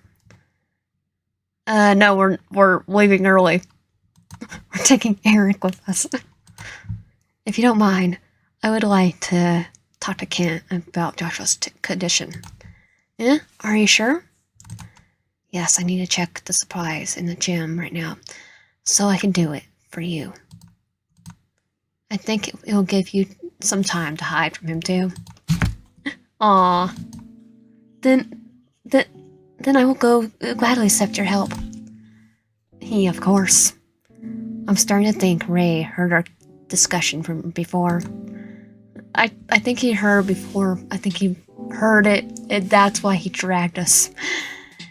And he somehow is also hearing my thoughts now. Nevertheless, as embarrassing as it sounds, I'm really happy he's trying to protect me from Marcus Stretching's lesson. When I turn my gaze to the side, I notice Ray's watching me with caring eyes and a soft smile. What? I was thinking, this is the second time you made me walk into the room since I met you. Oh, that's right. He said he doesn't like to come here. Why do I feel so happy about it? Why are you smiling? He asked me that, and I feel he probably knows the answer. So, feeling something taking my heart, I roll my eyes and look away from him. Ray giggles to my side, looking around the room. Oh, I forgot to mention, I also met the new boy. Oh, you are yandere? That we skipped because Eric, is it? Yeah. Yes, Thomas' new assistant. He's a sweetheart. He sounded a bit moody to me. He sounded like a yandere to me. Really? Yeah, not that I care about it since we won't be seeing each other much. Right. Thomas also told me it's not a permanent job, but you know him. He told me the same, and I have been here for 10 years now. It's not a permanent job. 10 years later, still not a permanent job. No way! I bet you just saw a movie passing through your eyes. This is your life now, Miss Stark. And you're stuck here with the rest of us. I'm having conflicting feelings. Ray laughs as I hold my head dizzy at the thought. I can't deny that imagining myself working in the same place for next 10 years is making me anxious now. Oh, 10 years and a teacher? Sign me up. It's not gonna be the worst, and it's truly scary to think I might be stuck in an endless loop. Actually, it might be in real life. However, when I look around me, I see the bags and the missing books on the table. Unless you're doing it in a different country. I realize I'm not alone here. This is not a maze where a mentor is hunting me. This is our personal garden where we're growing together. But honestly, I don't feel so bad about it. I don't think I would be that bad to spend 10 more years with people I love. Does it include me? Oh, it's definitely includes you. Of course I love... No, wait. That's not I was trying to explain to myself, but instead of making sense, I was making a mess. However, my embarrassment was not the reason I stopped talking. It was Ray. When I started stuttering and panicking, he burst out laughing. It's the first time I hear him, sounding as so honest and young. I'm blushing again, but that's because my heart's flustered. Shaking his head, he turns back to me with a smile still hanging on his lips. Well, if you stay around a little longer, I don't mind staying here too. Excuse me? It's like in 10 years. He's just been here 20 years. Cutting our conversation and sending my soul out of my body. Deep, annoyed voice calls us from behind. Quickly turn our heads at the same time, but when I see the face, only I should be worried. Only I show a worried expression. It's Marcus. Oh wait, it's even worse. The male Karen. Standing there with an impatient look in his eyes, Mr. Hanson looks down on us. Oh, sorry, Mr. Hanson. Why are you standing out the door? There's our seats in this room. Yeah, I know, I just... Forget about it. And what are you doing here? You are a butthole. Talking to Miss Stark. I had some business with her.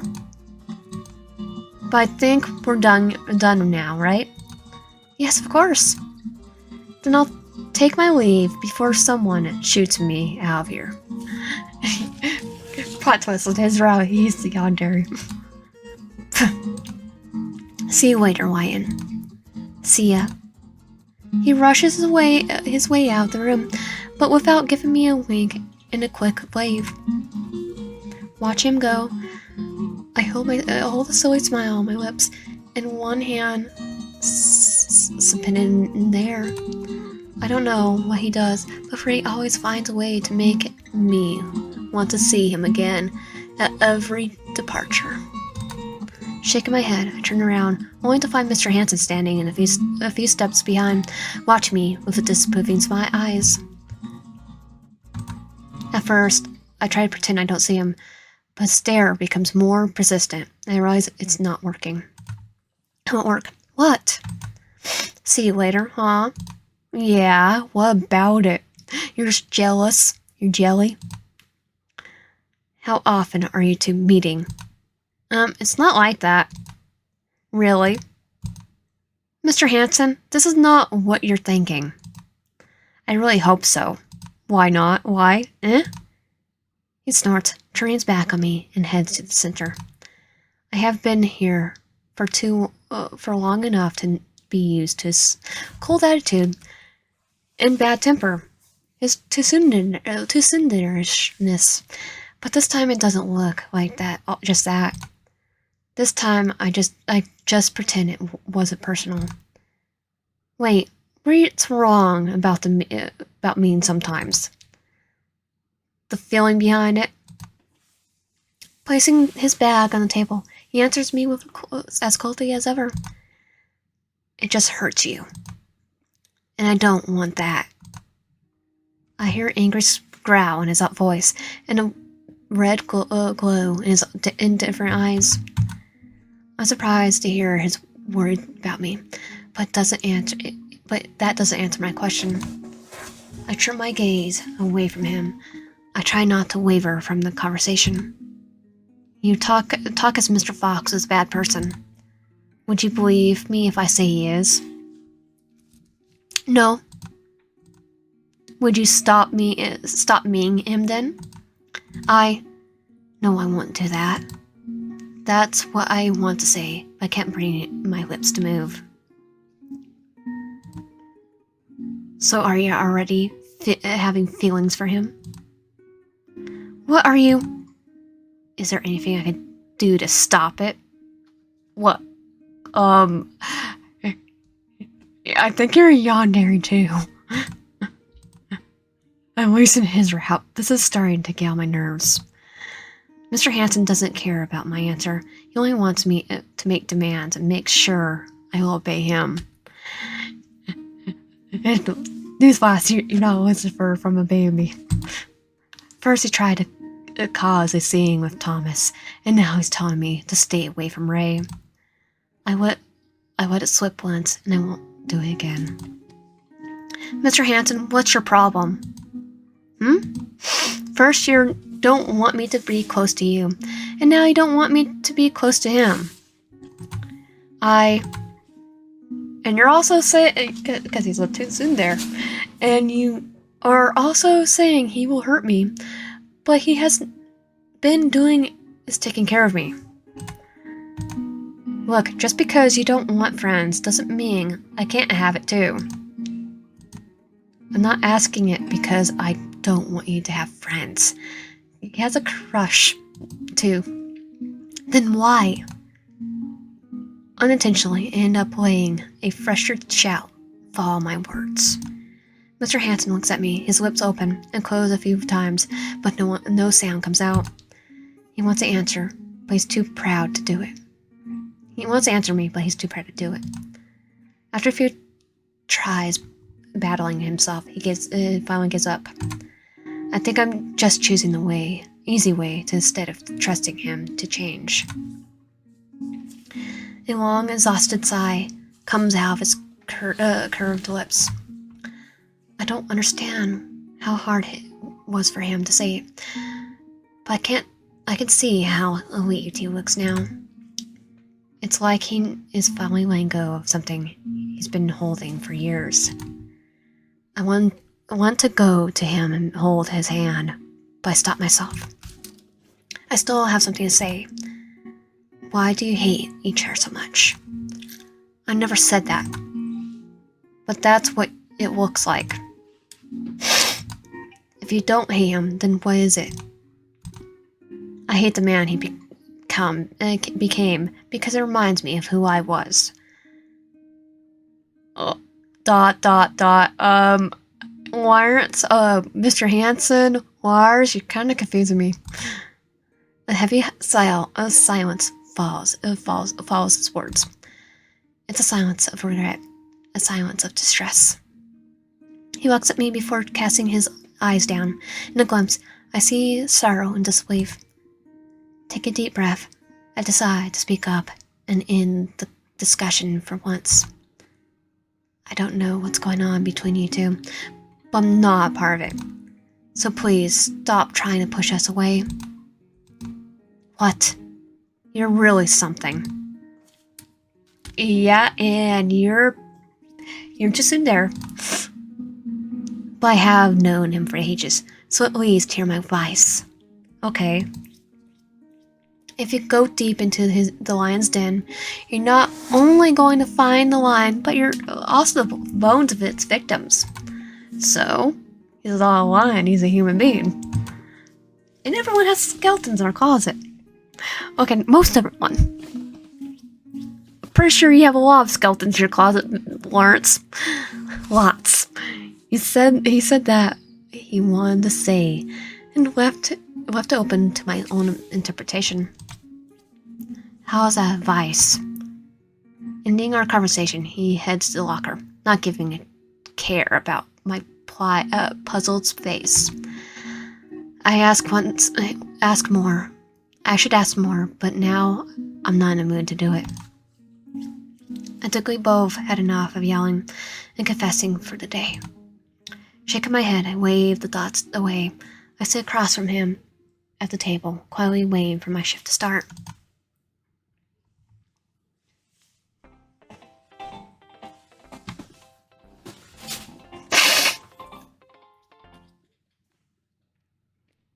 I haven't seen Ray all day after what happened in the administration office.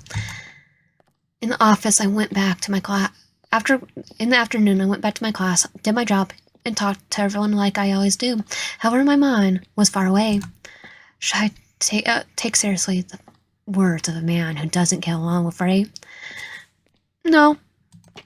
Pondering, because he's a two's in there. Pondering a little more, I look at my left as I walk down the hallway. Only a lonely room fills the light in a small, darkened corner. As usual, he's working at late hours, but this time I'm not worried about it. I just want to see him. I have seen him already today. Today already. We talked. We spent some time together. It should be enough, but no. I need to be with him, and yet my heart hammers against my chest every time I think about his distant gaze. For some reason, Mr. Hanson's words made me want to be around him even more than before. Now doubting my own reasons, I stand in front of his room. My mind is blank, my body's clouded. The only thing keeping me here is the hypnotic, unconscious sound from my heart echoing my body. Holding my bag, I wait and listen carefully for the sound inside, gathering the courage to make a move. The sound is loud in the empty hallways. The seconds take too long to pass. Ray appears before me with a confused expression and a face swollen enough to tell me that he's been sleeping over his desk. Slowly, tiredness melts away from his face when he finds my small body under him. That kind of sounds weird. He's not wearing his suit. His hair is a bit messy in the corners, such an unexpected sight stirs my feelings again. It's obvious that I'm disturbing his private time, and yet he doesn't say anything. I cast my eyes down, deciding it's better to only solve my business and leave him alone. Think about it. I feel my body turning cold and my cheeks burning hot. What business do I have with him? I don't really have a reason to be here, do I? To see him? My stomach turns upside down. My head spins round the corners. Questions pop behind my eyes. Why am I here? Why am I here? Was I worried about him? No, that would be a lame excuse. I only came here because I wanted to see him again. Just a little bit more before going home, because Before I could finish my thoughts, I hear him take a step to the side. His gentle smile has welcomed me, as if he knows the cure for the illness calling in my heart. Come in, he whispers under his breath, trying not to disturb the warm silence making the room between us. Hold my bag. I walk into the widening solitude, hearing him closing the darkness behind us.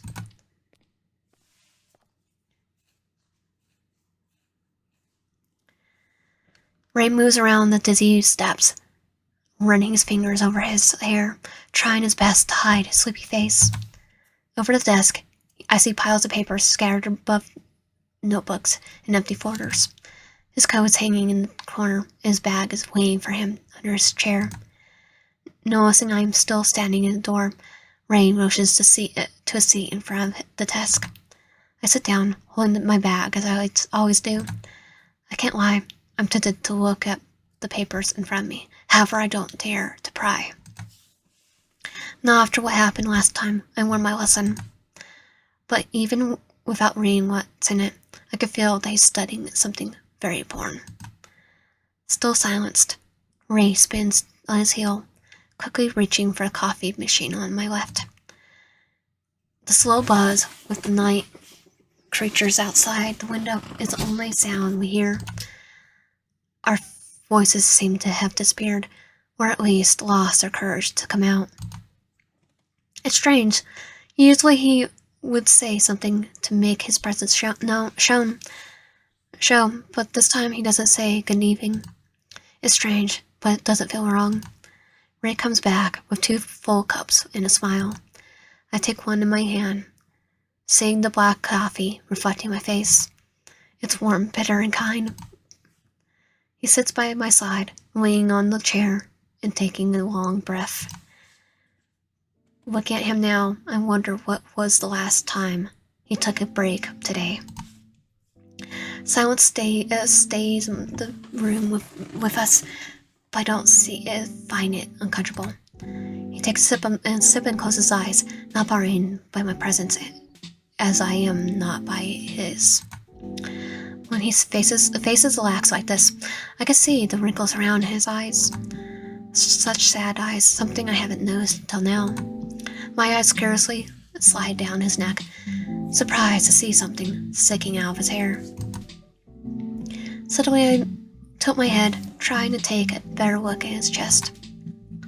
A tattoo? Oh yeah. Is that a butterfly? Kaput at this discovery, I avert my eyes back to his face, right in time for a shiver to run down my spine as I see his eyes watching me from above.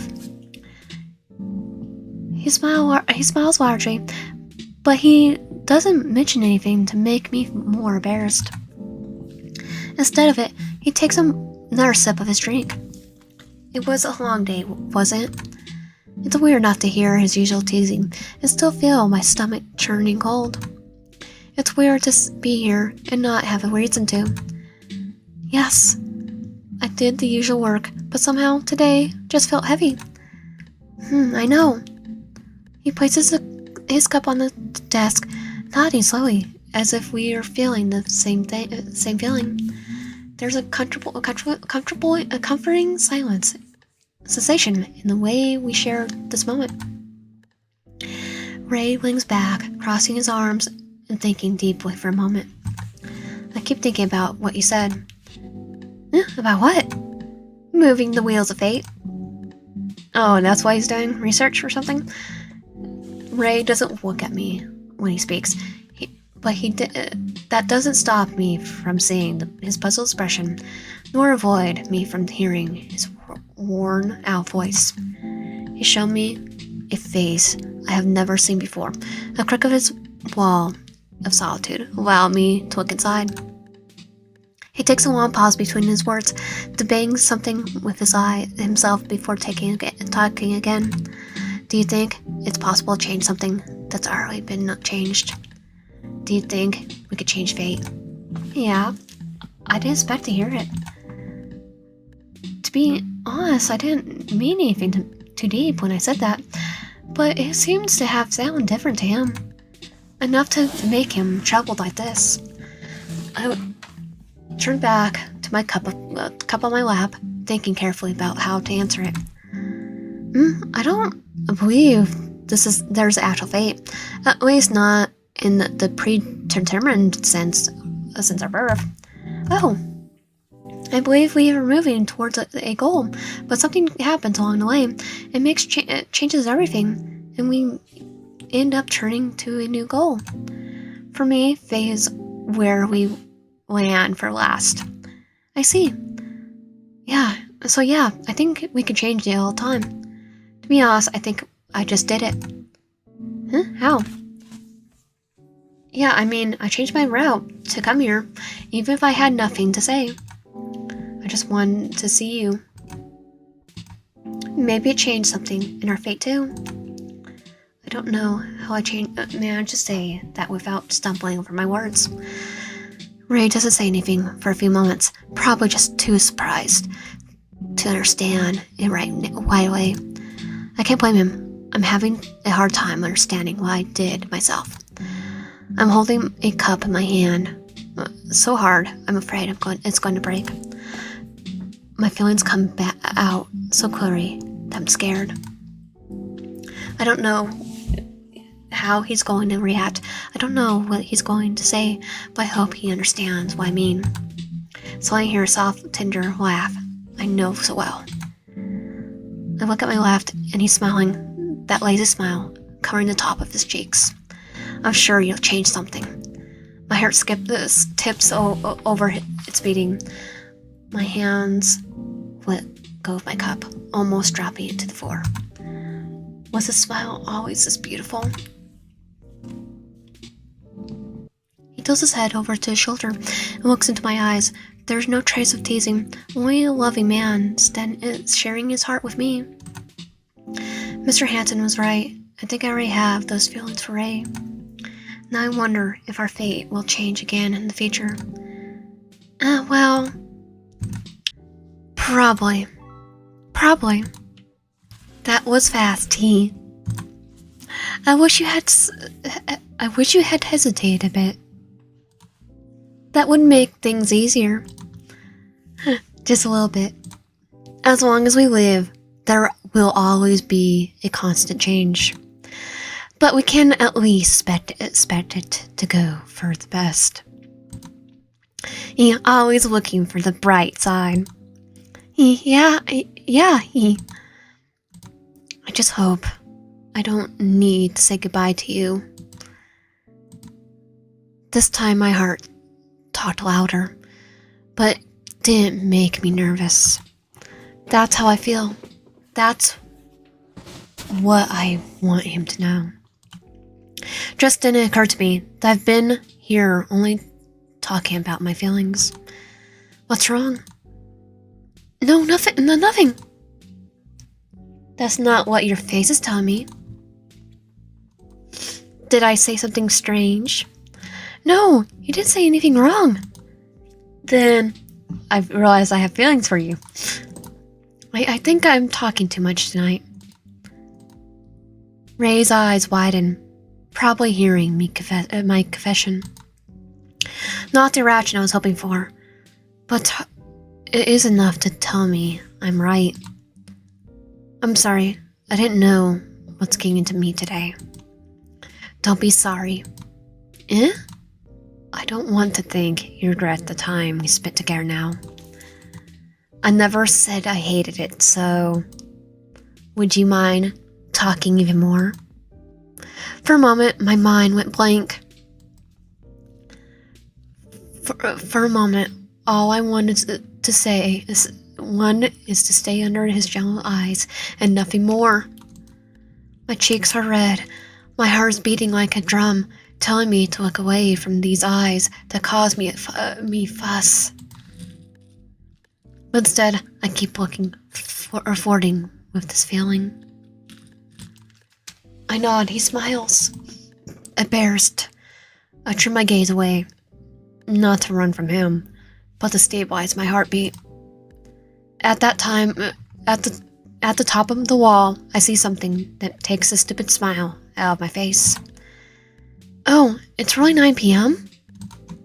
God, I should have gone home 2 hours ago. Time flies when you're having fun. It's being with the person you like. As I panic in my seat, Ray turns his head back, looking at the clock tiredly. Ah, do you really have to go? His voice tells me to stay a little longer. My responsibilities tell me to make the right decision. Yeah, I still have to work to do at home. Oh, I see. I say that, but neither of us make a move. It feels wrong to just step away from this comfortable place we made ourselves for ourselves. He smiles at me, noticing the strange hesitation holding us back. Thank you for coming, Ryan. I didn't notice how much I needed someone by my side until you showed up. His voice has this laughing tone that makes me feel right home. But his words share so much affection that makes my heart skip a beat, not knowing how to process it. Sure, I think I also needed it. A strong noise in the hallway makes us both turn our heads to the door. There's no knocks, no steps, only a ghostly sensation of being watched. I think it's Lars, or it could be Eric, but I'm gonna say it's Lars. Whoever it was enough to force us to move away from each other. I better go now. Yeah, let me walk you to the door. Standing up clumsily, I hit my feet on something on the floor. Worried to have messed up the hidden pile of documents, I look down, find my bag dropped to the side. His bag dropped to the side.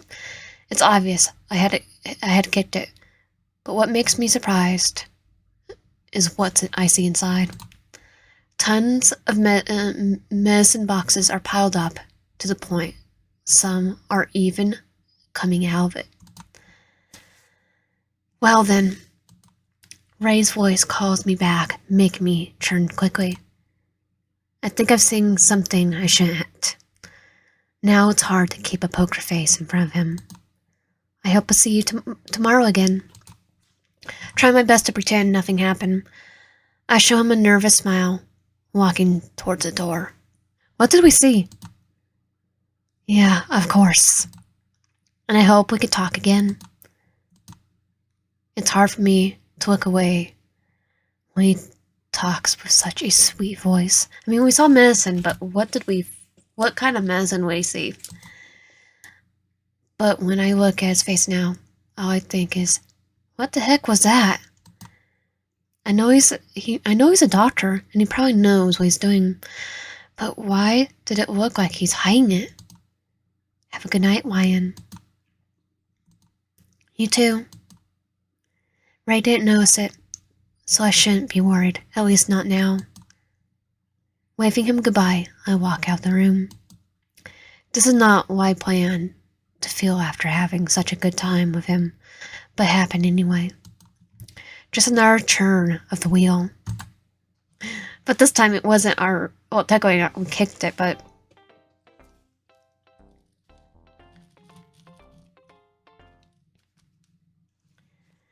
Another day comes, and along with it another sense of trouble to face. And yet, I can't take that out of my mind. Oh, the medicine. I have spent most of my morning thinking about all those boxes. It was dark last night. You might be restocking. I know. Pretty sure they could only give him aspirin.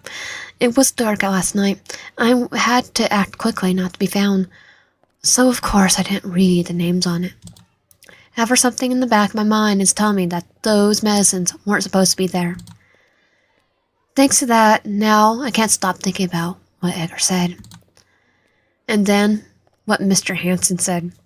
Nah, I'm gonna still trust Ray. Hansen seems to be too soon there. And now my thoughts are tangling in a massive confusion. I thought about going to Ray and asking him about it directly, but that doesn't sound smart. Just not say anything. Damn, anyway. I don't think he would be happy to know I was peeping on his personal stuff. But I still had to talk to someone about it. That's why I decided to go to Thomas's office on my break and try to ease my troubles. Keeping all the questions in my mind, I walked into the administration office.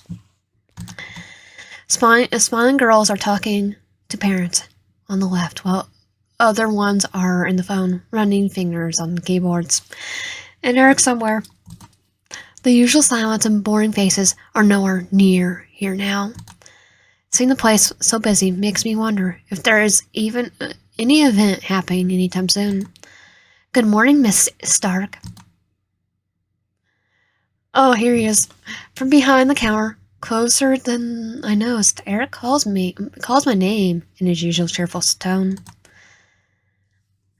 I turn around to find his eyes lighting up, seeing my surprised face.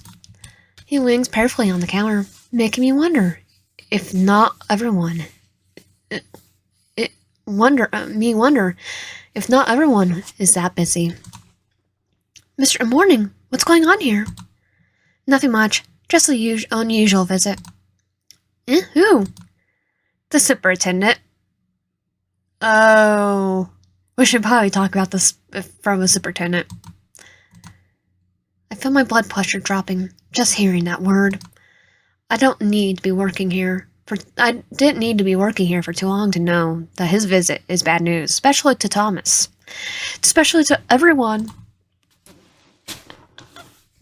I can't only imagine how stressed he must be right now when I decide to show up and bring my tiny problem to him.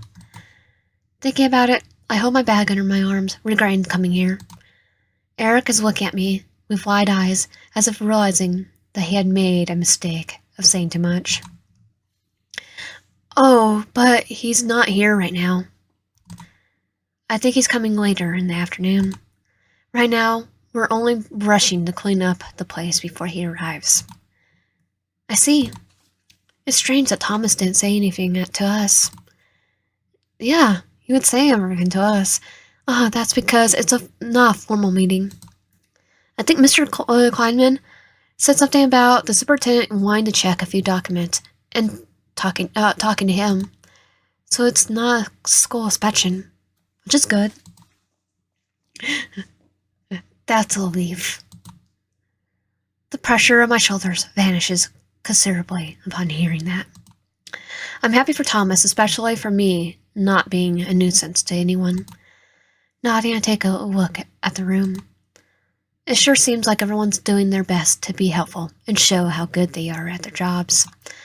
Even though the visit doesn't interfere with the school's performance, everyone is still working hard for Thomas.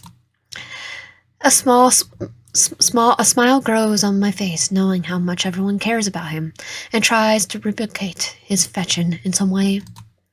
Thomas really made a family out of everyone here. You look good today, Miss Stark. Well, of course our yonder is going to say that. The word hits my ear like a gunshot, shattering my thoughts and making my heart turn in his direction quickly. His face holds a gentle smile. His eyes watch me carefully, and he shows me an expression I was expecting to see. Yonder, yes? Somehow he doesn't seem to mind saying something so embarrassing. Look at him makes me doubt my ears. What? Sorry, was that too straightforward? I couldn't help it.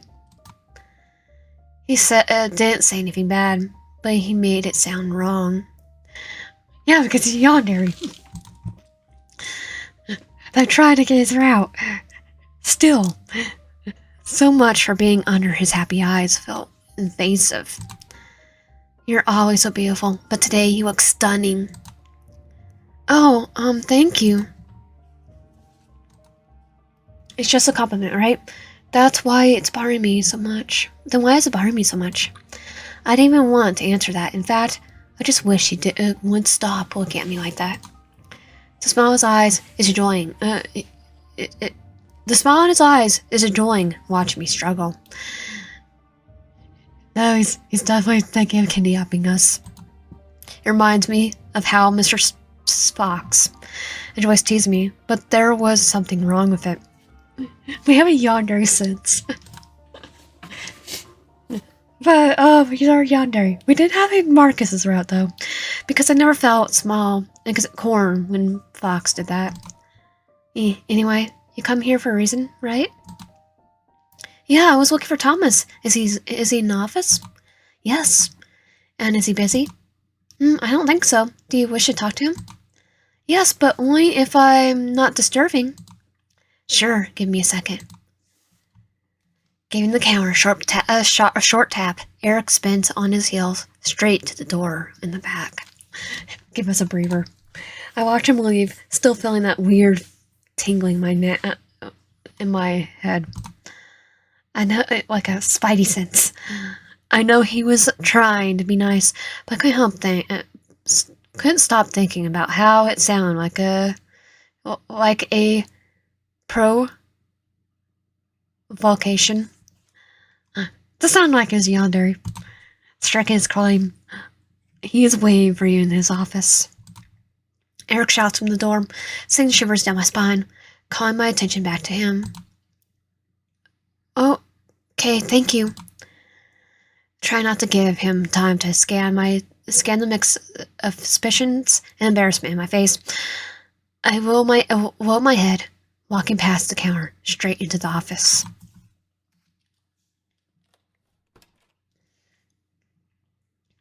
Oh, here's his office again. Hearing the door close behind me makes me sigh with an unusual relief. My body feels lighter, not just because I'm with Thomas, but for finally getting rid of Eric's haunting gaze. Weaving it aside, I look up, finding our beloved principal sitting on his desk, with eyes glued to his computer screen. Serious eyes reflect the tiny words, parting lips move silently, and delicately as he reads every sentence. Elegance and power overflow from his every move. He looks nothing like the gentle principal running around the halls, annoying the teachers and getting tired of his students' shenanigans. Sometimes I forget that he's a serious header behind the school. The thoughts alone doesn't let me hold back a giggle. The quiet sound is enough to snap him out of his concentration and make my presence sane. All of his critical features dissolve into a soft smile when he finally finds me standing in the doorway. Miss Stark, please come in. Standing up quickly as possible, he runs around clumsily, searching a chair to pull for me. No matter what happens, and no matter how I'm feeling, whenever I see Thomas, all my troubles melt away.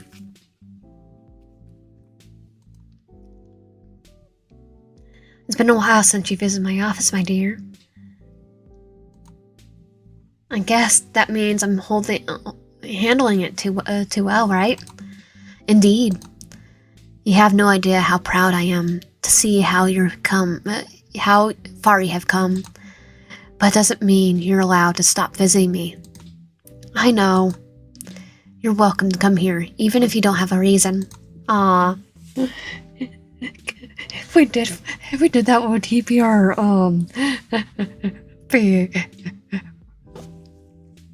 bachelor too?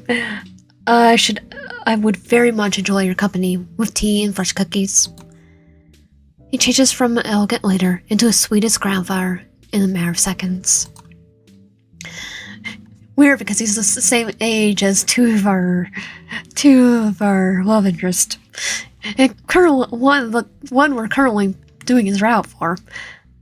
I don't know how he does that, but I love it. How have you been? I heard you're busy being so popular with your students nowadays. That's true. We're so closely related. We're so close lately that I'm starting to treat them like my own kids. It feels good, but it's also very tiring. I bet it is, but I'm sure you can go through it too. To be honest, I knew you would make it from the day I met you. I saw your good heart that day, Miss Stark. Sometimes we're all needed around here. He said something similar to me the day we met. But at the time, I didn't believe in myself. But Thomas's words were enough to encourage me to give it a try. Hearing his words again now hit me with a stronger emotion, something I'm proud to feel. I'm talking about everyone. It seems the students aren't the only ones seeking your attention. Yeah, alright. What do you mean? The teacher's lounge, and Ray. You're everyone's favorite. His last words are followed by a mischievous smirk I didn't expect to see on such a gel face. My heart flutters, making it hard to think of what to say. I know he's just teasing me, but it's still surprising to see him doing it. Thomas's laughs at my red face, not needing to answer to know his assumption is right. I can't blame them. You're also my favorite. The mischief on his face fades into a tender expression I know so well. Shaking my head with a slight blush on my cheek, I try to push away the mass nicenesses are doing to me. Now, what can I do for you today? Suddenly, the last night's memories hit me like a bucket of cold water. Just a few minutes talking to Thomas was enough to take all my worries away. I had almost forgotten why I'm here. My body flinches. My eyes void his face. How am I supposed to talk about it now? Something bothering you? You could say that, but there is. But I'm not sure if I should be talking about it. Of course you should. My dear, if it's troubling you, then it's my job to find a solution and make you comfortable. I will do anything in my power to help you. I know Thomas. I'm more concerned with Thomas, what Thomas will think of it. I don't want the small suspicion to turn into an avalanche and hurt everyone, just because I don't dare to talk to Ray directly. Did Mr. Hanson feel this way when he talked about that? Miss Stark, I'm still unsure about doing it, but I'm here already, and Thomas is my only option right now. Taking a long breath, I let the words repeat in my head all night. Slid down my lips. For the first time. Does Mr. Fox have any health issues? For a moment, Thomas says nothing. He only stares at me with wide eyes. I don't think he expected to hear something like that at all. I mean, I have my own health issues, okay? I always have. I mean, I know it's none of my business, but I can't stop thinking about it. And I can't stop worrying about him. Thomas looks at me quietly, not hiding his suspicion and concern. I don't blame him. Only after hearing myself saying it out loud, I noticed how snoopy I sounded. Did something happen to make you worried about it? My blood turned cold. I didn't think about this part. Of course, Thomas would ask me that. I'm talking about his friend. Say nothing. I feel bad about it, but I can't tell him what happened. I don't want to do the same Mr. Hanson did. I'm sorry, you're so busy. I'm here disturbing you with nonsense. I should leave. Miss Stark, it's okay. You don't need to tell me what happened, but allow me to answer your question before you leave. Ray doesn't have any health issues as far as I know. Of course, there are some precautions from age, but don't we all? He finishes the line with a bitter laugh, and I can't help but smile. Even if I'm not telling the whole story, even if I'm not telling the truth, Thomas is still trying to help me. It's like Ray said, Thomas doesn't care about anything as long as he can bring harmony into our lives. He trusts me, and that's all I need to relax. His only downside is his coffee addiction. Oh, I can tell he has a coffee machine in his office.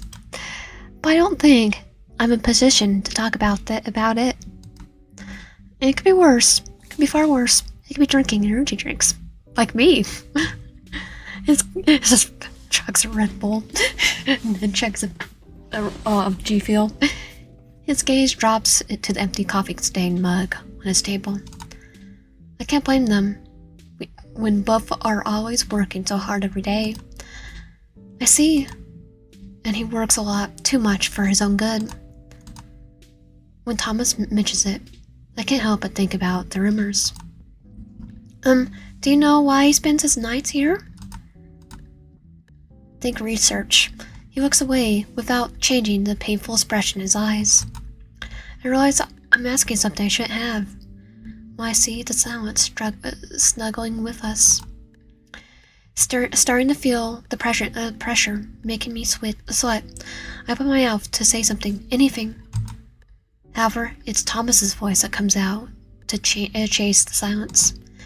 Age comes, and with it comes memories too hard to forget, you know? Oh, he's having flashbacks? Yes?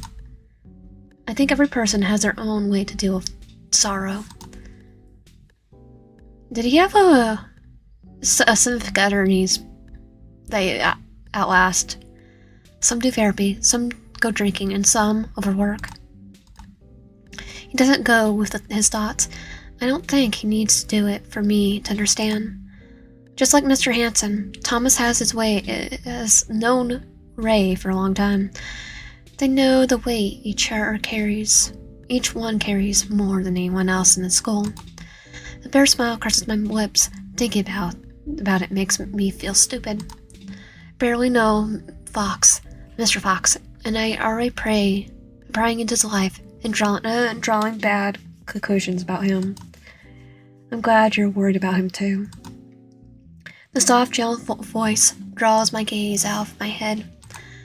Thomas looks at me with eyes filled with gratitude and relief.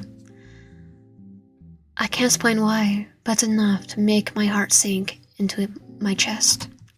To be honest, I'm glad you two are growing closer. My eyes widen as I hold tighter to my bag. I've noticed it, but it's strange when someone points it out to me. He usually avoids the teachers, but it's different with you. Because he has a crush on us. Everyone's saying it lately. Because it's obvious now. It's been obvious since day one. I mean, he treats me nicely, and we talk a lot. But I think he's only doing it because I'm always running around him. Mr. Fox is polite. That's not what being polite looks like, Miss Stark. It looks like he has a crush on you. Trust me, if he doesn't like to have you around, he would let you know.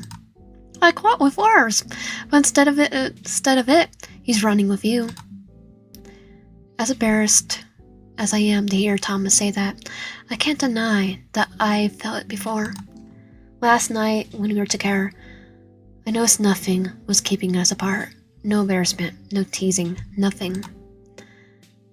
It's like we were meant to be. It was just him and me, not afraid to share thoughts and feelings. He told me once that he had to keep an eye on you, so Lars wouldn't infect you with his grumpy attitude. Well, Lars is gonna get we're gonna meet his grumpy attitude full blast next route. Really?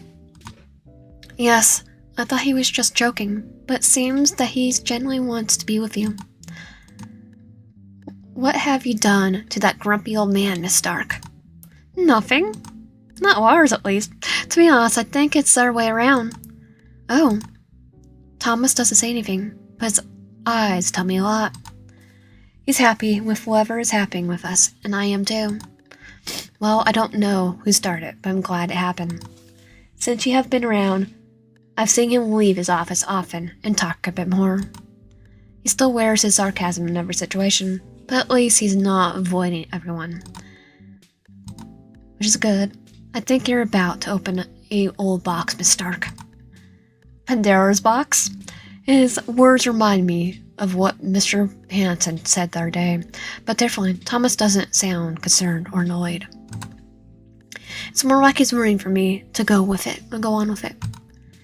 Noticing my silence and assuming I'm thinking too deeply about it, Thomas giggled, calling my attention gently. I hope to be around to see it happening. All that negative feeling hurting my heart is gone. Thomas changed the doubts, taunting my mind for the certainty that there is no reason to be afraid to get near Fox. I'm going to leave the room with my heart at peace, thanks to him. Thanks for your time, Thomas. It's a pleasure, Miss Stark. Yeah, we're going back to Eric, though. Going past Eric, though. Knowing there's nothing more to talk about, I stand up with him. Thomas walks past me, reaching for the door as I follow closely and smile on my lips. And please do come again. Don't forget I said about the cookies. Yay, cookies. I'll be back. Yeah? There he is. There's our yandere. Oh, sorry, I was about to knock. Talk about the way to ruin the mood. Oh, it happens all the time. Thomas doesn't show any concern about it, and I can't help but be bothered. The time was too perfect, almost like he was already standing there, listening to our conversation, like we did previously. But this one's kind of even more creepy because we know he's a yandere. Not wanting to jump to more collisions for the day, I hold my bag, walking past them. I better get going. I don't want to disturb anyone, Thomas. Don't worry, my dear. I always have time for you. Thank you. Have a good day. You too. See ya, Miss Stark. While Thomas is smiling at the door, Eric's eyes follow me with a cold smile behind it. Okay, he still has a little bit of creepiness in his everyone's route. It's not just weird, it's creeping me out because I have a yandere sense. I don't know what got into him today, but I'm not staying here to ask. Walking past, I go back to the teacher's lounge to wait for my shift to start.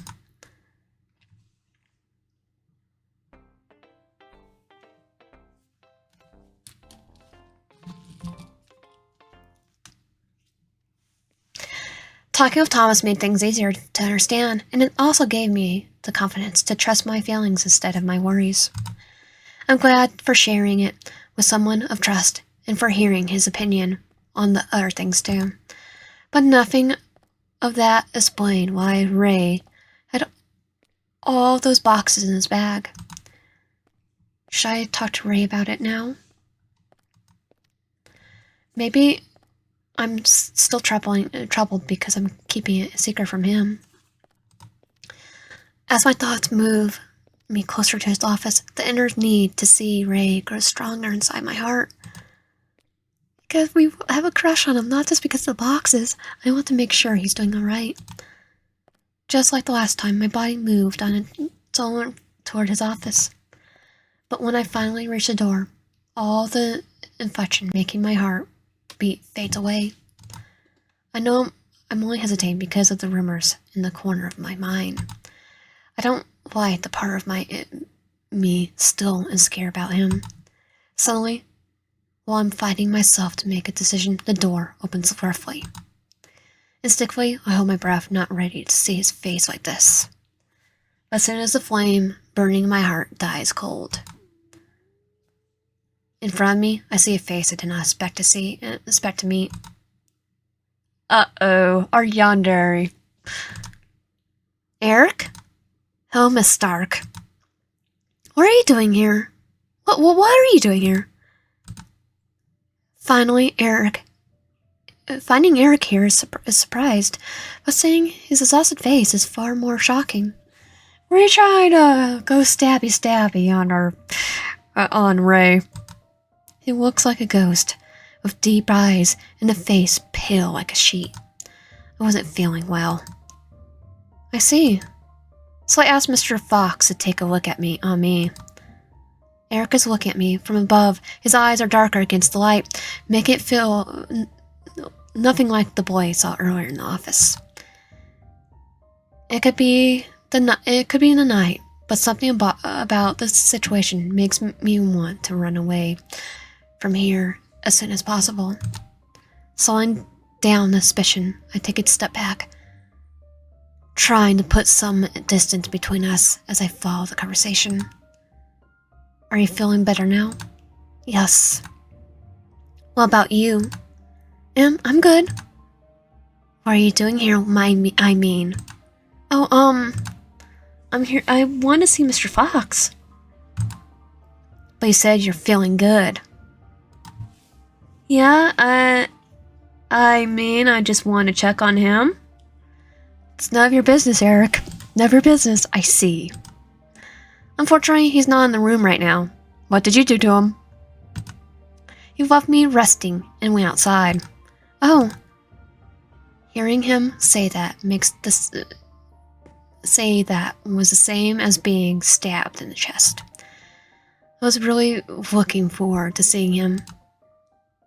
You sound disappointed. Did you want to see him that much? Yeah, that's not it. Well, you can wait for him if you wish to. But don't you think it would be rather annoying?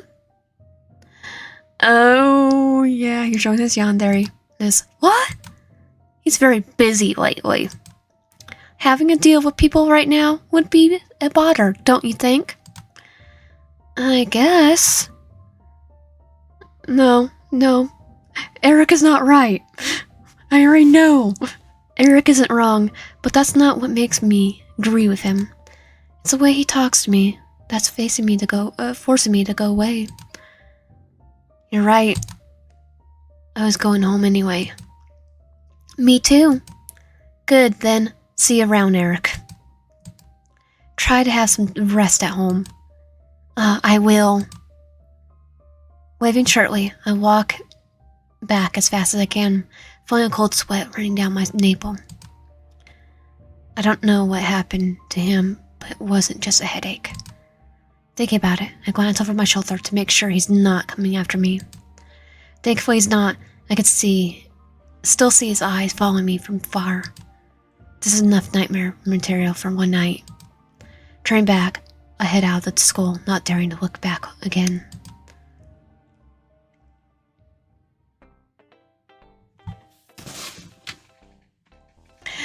Well, Eric is definitely yandere, no matter what. It's Friday night, time to party wild. Or as I like to do, chill on my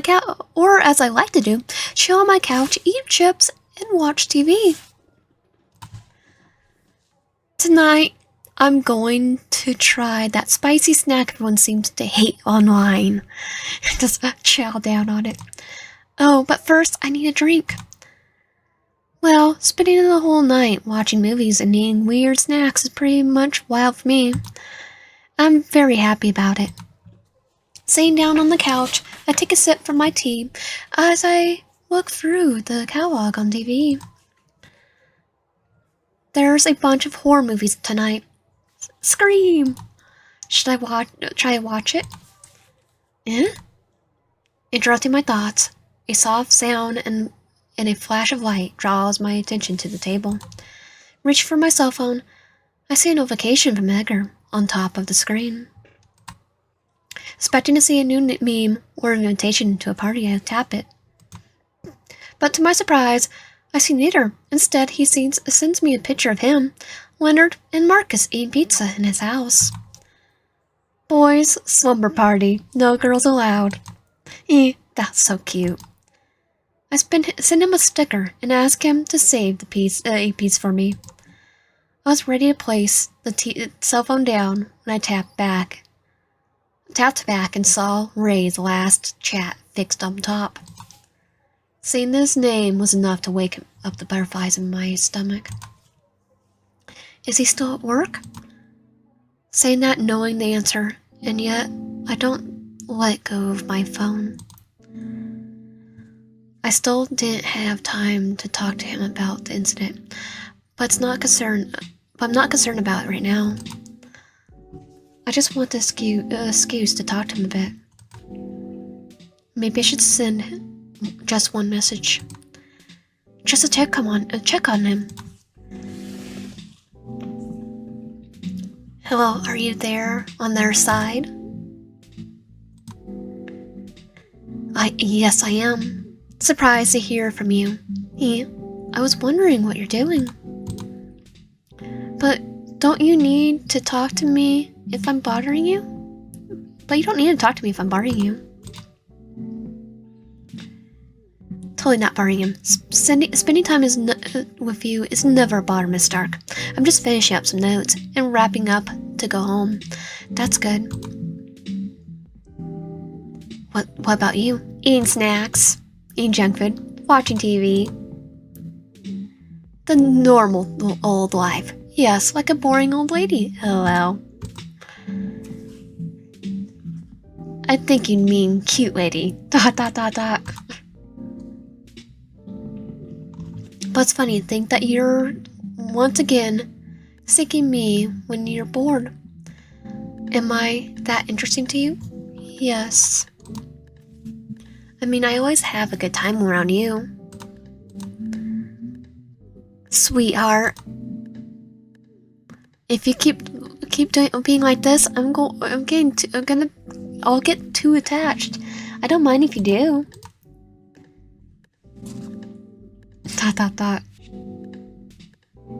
Are you ready to take responsibility for it?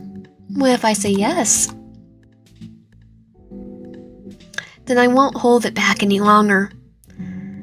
Hold back? Wait, what does he mean? Is he teasing me again? Or is he serious? Does he want to?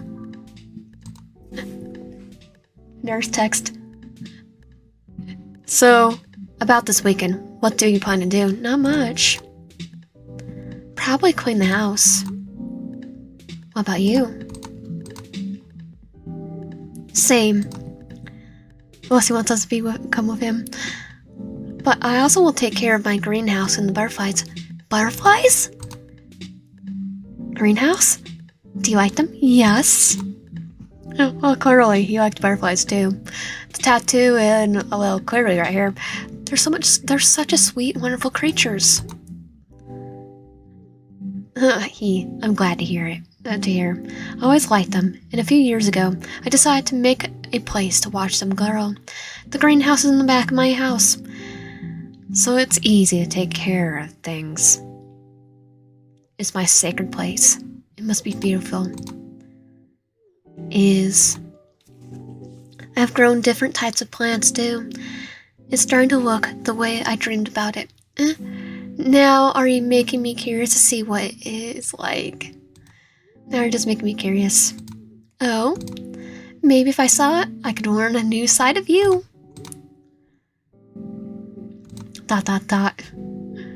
Maybe someday I'll show it to you. Really? Why not? I'm sure it'll be good for both of us. You would see some specimens, and maybe you would teach me a thing or two. ... Now I'm excited. You're really too sweet. But keep my invitation in mind. I'll probably call you over someday. I'm looking forward to it. Don't you feel tired of spending time with me? Of course not. Then, will you be okay if you want to spend more? If I will ask you to? Yeah. Maybe then you'll be starting calling me Ray. You haven't given up yet. Okay, I'm just gonna call him Ray. It's easier to... I won't stop until I get it. Now that you know that, right? I'm sorry. I need to turn off. I'm about to get into my car. Maybe I'll text you later. I love that. Just not too late, or else I'll be already sleeping. Then I'll save it for tomorrow morning. Have a good night, my darling. You're just calling me my darling, like at Yandere. Sorry, Yandere. Good night.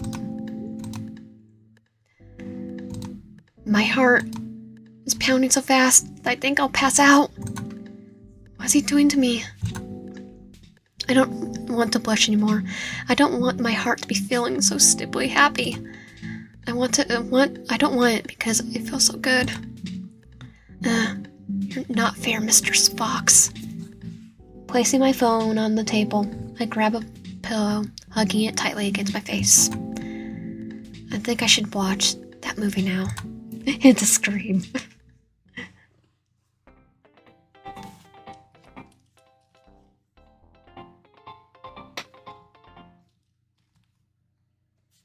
Another day ends.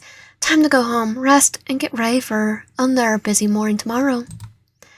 It's a vicious cycle, and it's what makes me excited every day.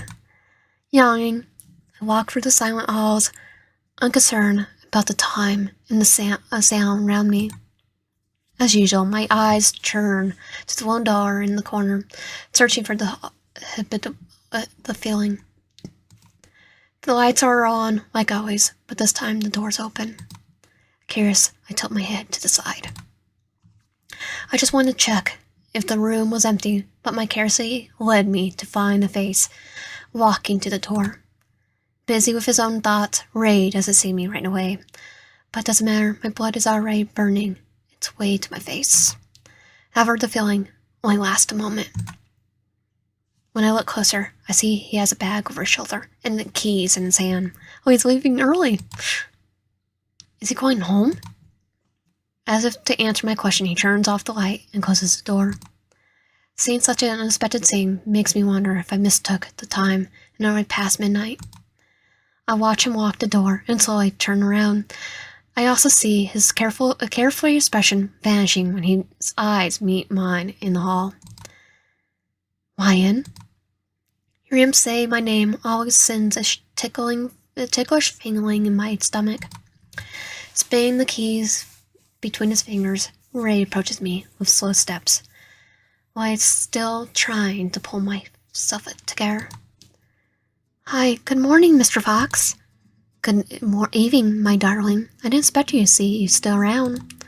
Yes, I was stuck with some papers. He nods, fixing his bag on his shoulder. Tilting my head, I take a look at his hand. Seeing the keys, I can't just hold my thoughts back. And, are you going home? Yes, I am. For real? Is that surprising? Yeah, kinda. Yes, I thought you only left after midnight.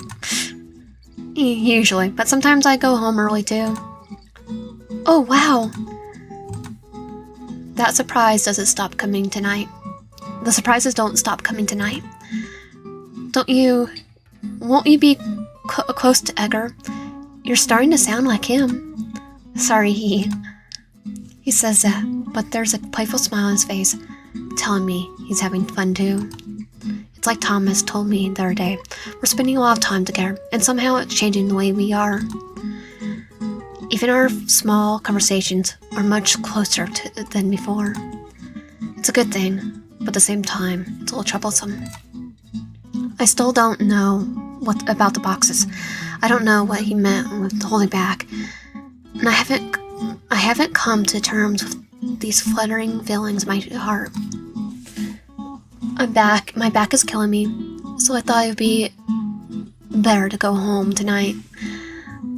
Well, don't tell Marcus that, because he'd probably give you a stretching exercise. A very painful one. I know what you mean. But since we're both heading out, would you let me give you a ride? ... like question mark.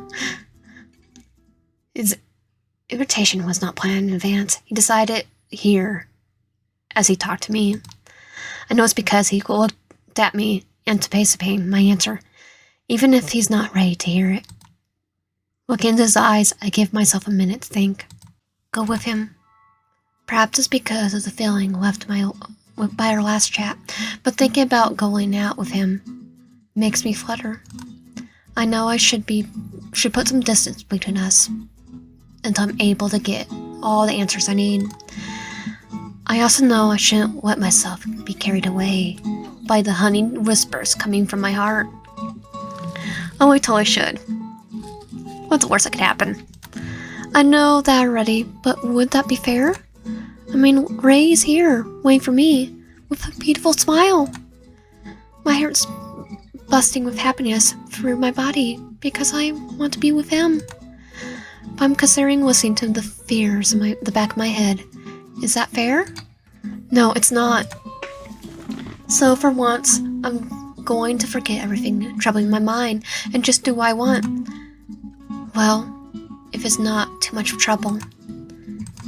What? I want to be with you. You're right. The surprises won't stop coming tonight. Oh, come on. I think he was expecting me to refuse it because of what happened on our first meeting. It was nice to see he is happy. He is happy. We are not repeating old stories. Come on, I'll lead the way. Following him quietly behind, I pull my hands together, whispering to my heart to calm down already.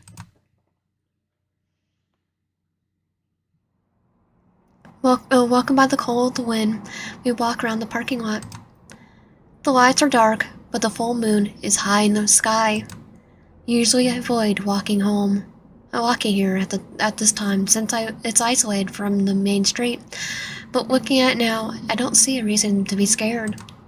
I know it's because Ray is with me, but it's also because there is a strange peace following us as we get near his car. Turning off his alarm, he opens doors, throwing his bag in the back of the seats. He then turns to me, holding the door with a lazy smile. I wish I could say something, but my wild heartbeats don't allow me to think about anything. He leans his body closer, ugly holding his hand out to me. Go in. He's gonna drive us home. Shall we go? He whispers as he doesn't want the night to hear the secret. This is just a ride home. Why is he making it sound so indecent? Because slowing down the heat rising from my neck, I walk into the car, holding tight to the bag in my lap. Ray sits by my side, asking me my address and following, staring the car. Wait, did he drive us home before?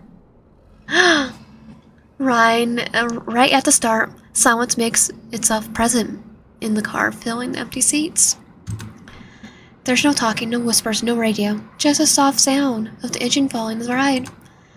Fox is by my side, holding the wheel and sliding his bangs back. Silence was often used as a nice company to our conversations, but this time it feels weird. Does it mean anything good, or did it just regress a few stages in this relationship? I have no idea, but I don't want to think about it and give myself reasons to be anxious. Take a deep breath. I shift my focus to the street. The lights shine on the buildings, leaving colorful trails outside the window. It's almost impossible to notice the clear stray sky when the city's offering so much glitter and temptation. What's in your mind, Miss Stark? I hear a smiling voice near me, but I don't change my gaze. Just Tim. Not because I don't want to, but because I'm starting to hear something beyond my thoughts. By the time I understand his question, I already forgotten what I was thinking. Embarrassed to turn around. Tim.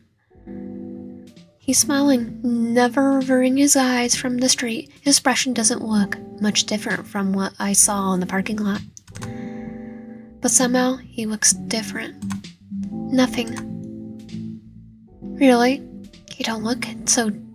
You don't look so distant. But you look so distant. Like really far from me. He shows me a charming smile and a playful look. It's getting hard to resist him. My heart doesn't even try to hide it.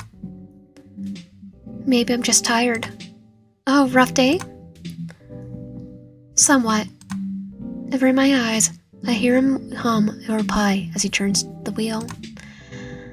I'm just glad I managed to backfire before he could corner me. Sir, put your other hand out the window though, and put it in the steering wheel. If you get in a car accident, that hand goes and gets bad. Be the one thing and gets damaged, or you basically have no arm at all. I'm just glad I managed to backfire. I managed to backfire before he could corner me.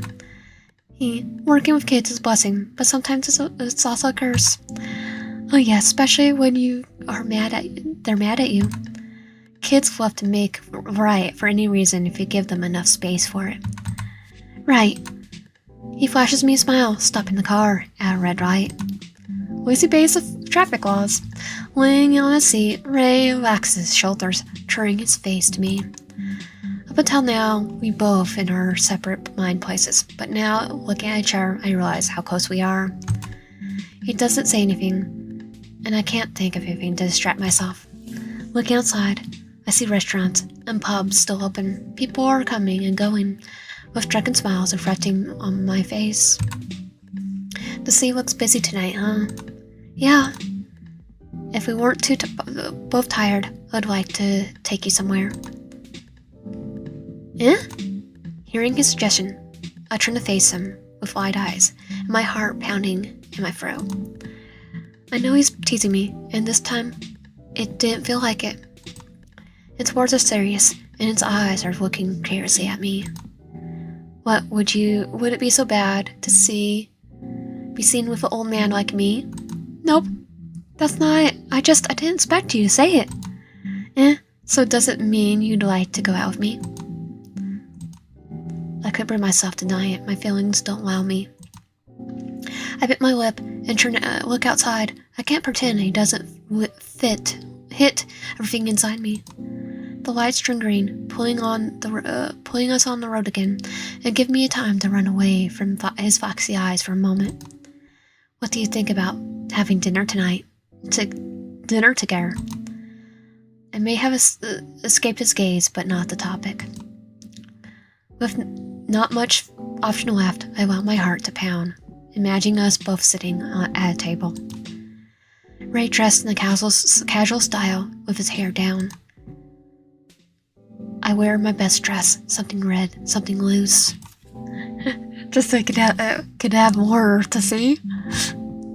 What are you thinking? What are you thinking that makes you blush so hard? What? Are you visualizing it? Or maybe, are you thinking about what we could do after dinner? What? I'm not doing that. I think a restaurant would be nice. A calm place and... Wait, what kind of places does he like to go to? I don't even know what he likes to eat. Okay, so restaurant, and what could we do? Oh, let's drive home. I think maybe we should just drive home. Mine or yours? That's not what I mean. I just think it would be better not to overdo it on the first date. He turns his face to my direction, eyes startled, and lips half open. What? Isn't that weird? So weird? I didn't say it would be a date. His voice sounds weak, saying each word slowly as he wants to make sure he didn't get it wrong. I feel my heart take a leap and stop for a few minutes. And you said first date. Does it mean... Yes, please stop. I can't embarrass myself more like this. Ray laughs loudly, Well, I think if I should jump out of the car or pretend to pass out. I can't believe I assumed it so quickly. Mr. Fox is teasing me for the rest of my days now. Married couple and still teasing you. It sounds really good, really good. I was planning to ask you on a date, but didn't know how you would react. Eh?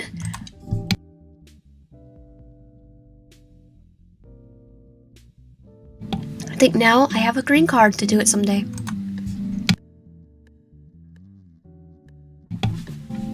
But also I'm surprised you answered so well. I was expecting you to be more embarrassed about it. I am, but it doesn't mean I would like to do it. Wouldn't like to do it.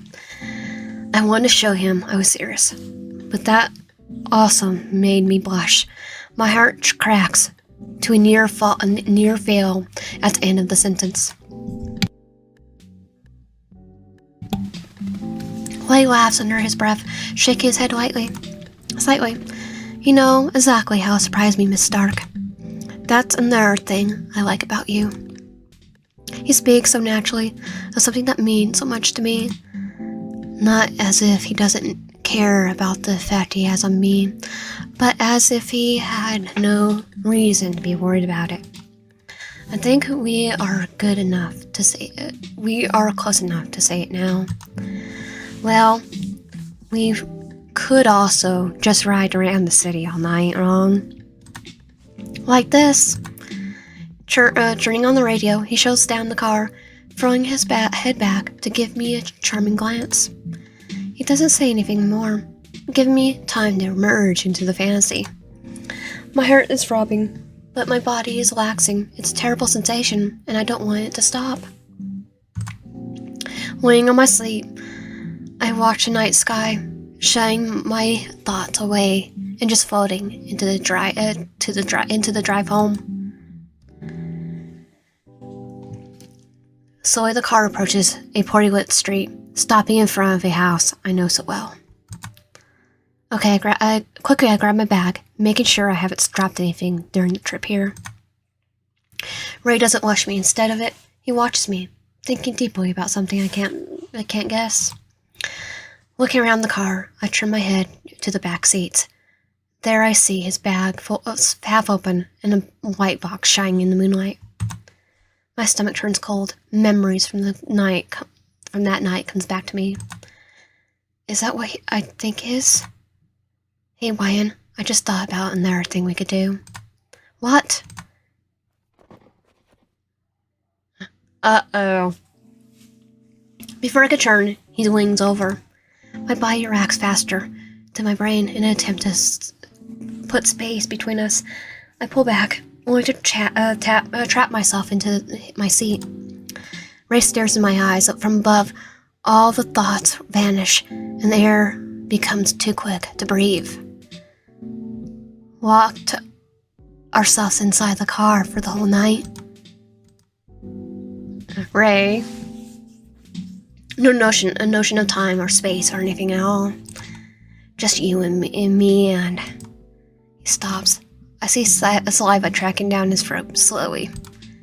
His slender fingers slide down the door, stopping inches away from my arm. This is not another stupid tease. This is lust and desire. I know it's because I'm feeling the same. A mixture of heat and cold running through my veins. Would that be too much? Just a little too much, because it's not even the first date. There's only one way to know. My stomach comes out, my words come out in a whisper, but sounds loud enough to wake his senses. I watch his eyes widen slightly, and his pupils narrow. The air around us becomes intoxicating, not hard to breathe, hard to think, and hard to be rational. He leans over, and I close my eyes. I'm waiting for the soft, wet touch of my lips, but it doesn't happen. Instead, I feel his forehead touching mine and the door unlocking on my side. Maybe next time. I don't dare to open my eyes because I don't want to see him looking tenderly at me. Not now, when my feelings are overflowing, and I know what I want. Ray doesn't tell me to leave. I just want to leave. I don't want to leave either. But if I don't do it now, I feel maybe I will be only pushing the limits and sitting the pain. Grabbing my bag, I open the door, sliding my body away from him. Thank you for the ride.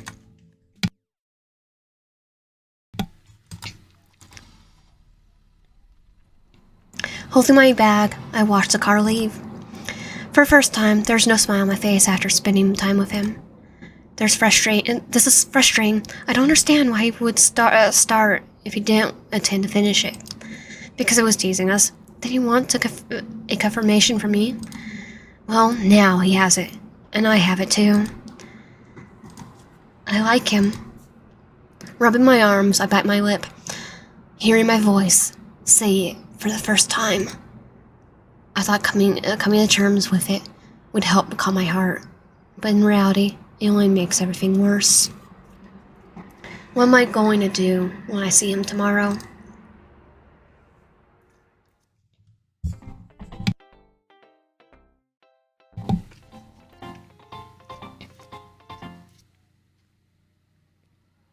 After taking it easy for the past few weeks, we are stressed about getting ready for the week coming up. There are papers planned, reports to write, classes to teach, and students to grade, and so much more to do. This is the end of term, end of year. I already have piles of work to deal with, and now my heart has decided it's time to take a wheel and mess up with my thoughts. It's been a few weeks since that night in the car with Mr. Fox. However, the feelings he left behind are still learning wild in my body. So what if there's attraction to each other? What does it mean? What is the next step? Is it even love, or is it just seeking affection?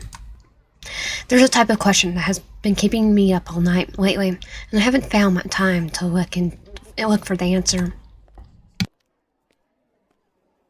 I don't want to lose him to my insecurity. With my head wrapped in so many thoughts, I don't pay enough attention to where I'm heading. Looking around, I realize I've been taking the hallway and was about to go to the gym for no reason. However, what catches my attention is something much weirder than that. At the corner of the hall, behind a wall, a tall man is trying to see something across the lockers. Mr. Hanson? What the heck is he doing? Being Karen? Tilting my head, I sneak closer to him, trying to figure out what is happening without calling much attention. Mr. Hanson, what? Before I could reach his side, Mr. Hanson turns to me as quickly as I blink, pulled me closer, and covered my mouth with his hand. Shh! Be quiet. He whispers the words close to my ear, harshly enough to blow my hair and tense up my body. Following his hand, holding me so tightly, I didn't even consider going against his order. Seeing no resistance from my side, he slowly let go of my lips, resting his hand on my shoulder. Look over there. His voice sounds husky, cackling every word to be enough and not extending himself on it. Instinctively and slowly, I turn my head to the direction he was looking at before. I see her holding a large box while he looks inside a classroom. Oh, is Mr. Yanson stalking Yandere?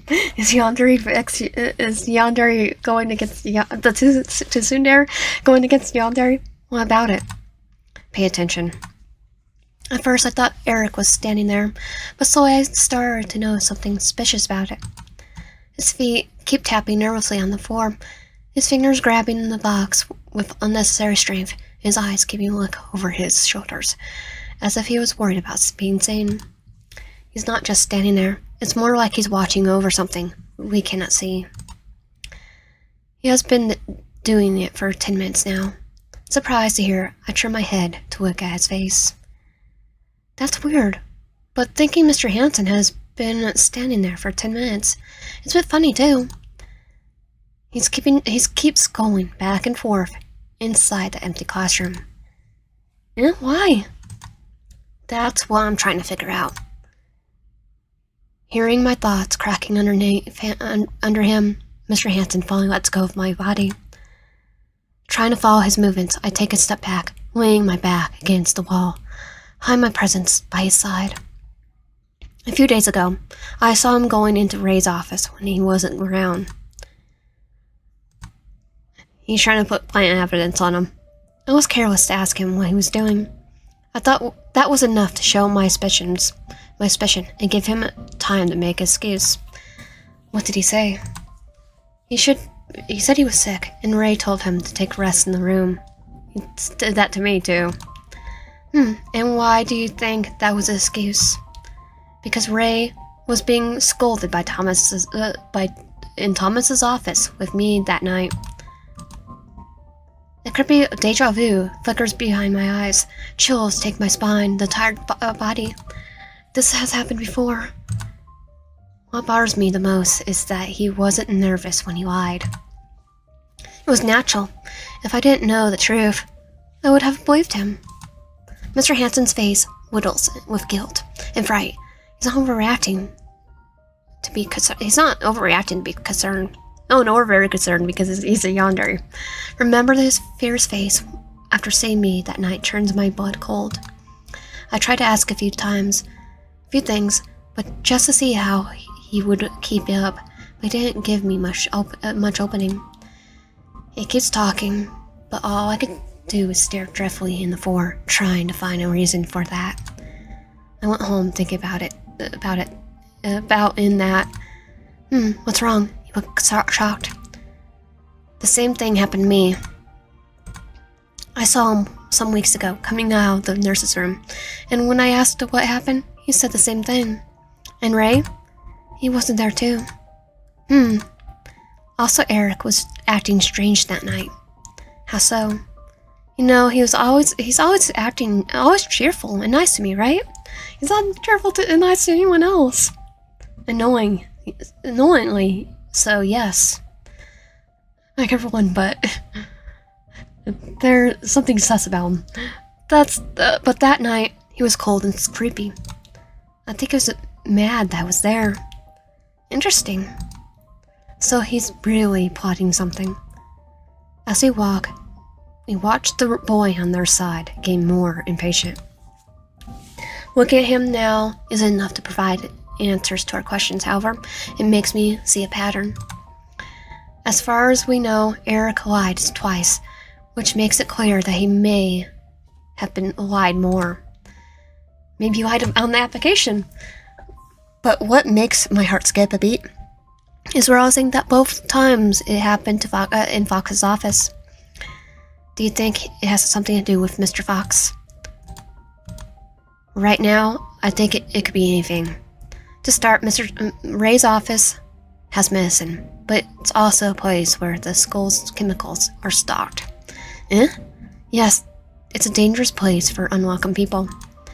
It's deeper than I thought. He may be thinking about doing something stupid to the school or someone. I mean, Ray himself, because I know he's a yandere, or kidnapping me. Although I don't want to consider his plotting against Ray, I also don't want to discard the possibility. Suddenly, we see Eric clinging his tongue, crumbling the box's corner, very mad for some reason we don't understand. Tired of standing there, he walks away, kicking the floor under his feet. Mr. Hanson and I watch him go, until our eyes could not see anymore. For now, let's keep an eye on him. Turning to me, he walks seriously, taking a moment to look at my face. I don't know if he expects me to say something, or if he's just thinking about his next steps. But either way, I feel that somehow he's worried about me. I won't let anyone hurt this place. I promise. I promise to get the baseball bat. I'm gonna kick Eric's butt. I stare at Ray's. I stare at his face blankly, as the whole situation sounds scary from our point of view. For some reason, Hanson Concern's eyes make me want to jump on him and ask to watch over Mr. Fox. But instead, I only nod as words. I think he understands. It stood in my silence. He didn't say it, but his eyes were looking at the nurse's room before grabbing his bag. Excuse me. Hanson walks over to me, moving slowly through the hall, arousing no suspicion or concern. I watch him go, then turn my head to the nurse's room on their side. The door's closed, and Ray must be working inside without inspecting any of this. In fact, no one seems to be suspicious of anything, other than us. I really wish I could say we need a break, but remembering Eric's angry eyes just now leaves me no doubt. I'm not turning my back on this until I'm sure it's all a misunderstanding. Shaking my head, I spin on my heels, going back my way.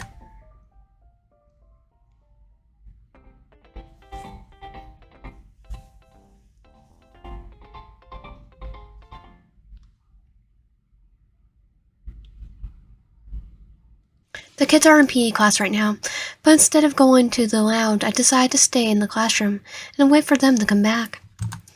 I didn't do it because I had work to do, or because I didn't want to be late for my next shift. I just wanted to stay here because it's easier to hear my thoughts when I'm alone. Don't get me wrong, I love it when my friends are supporting me and helping me cheer up, but sometimes it's necessary to listen to the other side of the moon. Taking a deep breath, I look out the window. Instead of this blue sky, I see memories of what happened hours ago in the hallway. Eric walking in circles earlier, Mr. Hanson's concerned face, and all the scary questions haunting my heart. What does he want from Mr. Fox? Probably trying to plant evidence. Questions after questions, I searched my brain for clues that might help me find a place to start, and slowly some pieces start to come together. Eric was listening to my conversation with Thomas the other day. I'm sure of it. After all, I found him in Ray's office. Maybe he saw the meds, and now he wants answers. No, it's not that. Maybe he wants more than just that. Blackmail?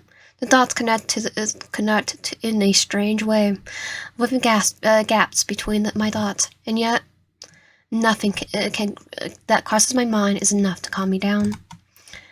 I hold my hands over my desk, closing my eyes. Like Thomas said, Mr. Fox is starting to come out of his cocoon now. I would hate for something to startle him and drag him back into his loneliness. The loud knock on the door shatters my line of thought. Bewildered, I turn towards the sound. Speak of the devil, my heart staggers when I see the lazy smile watching me from the doorway. Am I interrupting you?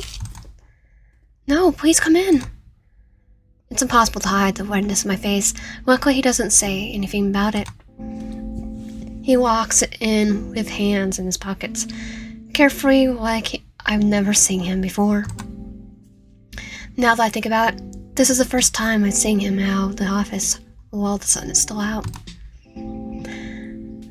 Probably not yeah, I think so. Not just that, but he also came all the way to my classroom. Actually, no, it's not, because the first time was in the common route. Did something happen? No, at least not that I know of. Why? Because you're here. I asked him out of concern. I didn't mean to joke about it at all, but seeing the surprised look on his face made me want to change it and tease him a little. Now I'm trying to avoid making the situation awkward. Ray laughed, scratching the back of his head. I guess that's enough reason to be worried, Sorry, but it's a bit surprising. I don't remember seeing you doing it before. Because I don't. It's been a while since the last time I walked into a room like this.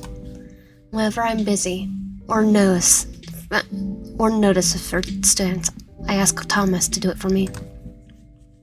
I thought so. I should know. It'd be the third time because when we talked to Peter. Is it Joshua's father? Is that scary to walk around the teachers?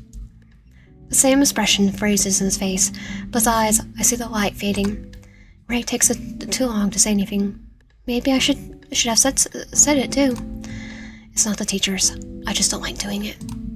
I guess I have been on my own for so long that now it's scary for me to take steps outside and see everyone. Everyone has already told me about his loneliness complex. Even Ray did. Yeah, I can't shake the bare feeling every time I hear him talk about it. Then why are you here? He wants to see you. Contradictory, is it? He laughs under his breath. A short, embarrassed laugh. Something a man his age usually doesn't like to do. On the other hand, I only look at his face, not knowing what to say or how to feel. I was about to say something important, and suddenly He starts explaining himself when the silence gets too loud, but soon he stops again, waving his mouth open, eyes fixed on the floor, muttering words. Muted words flow around him. I think I'm worried about the results. He doesn't know his own reason until he started talking.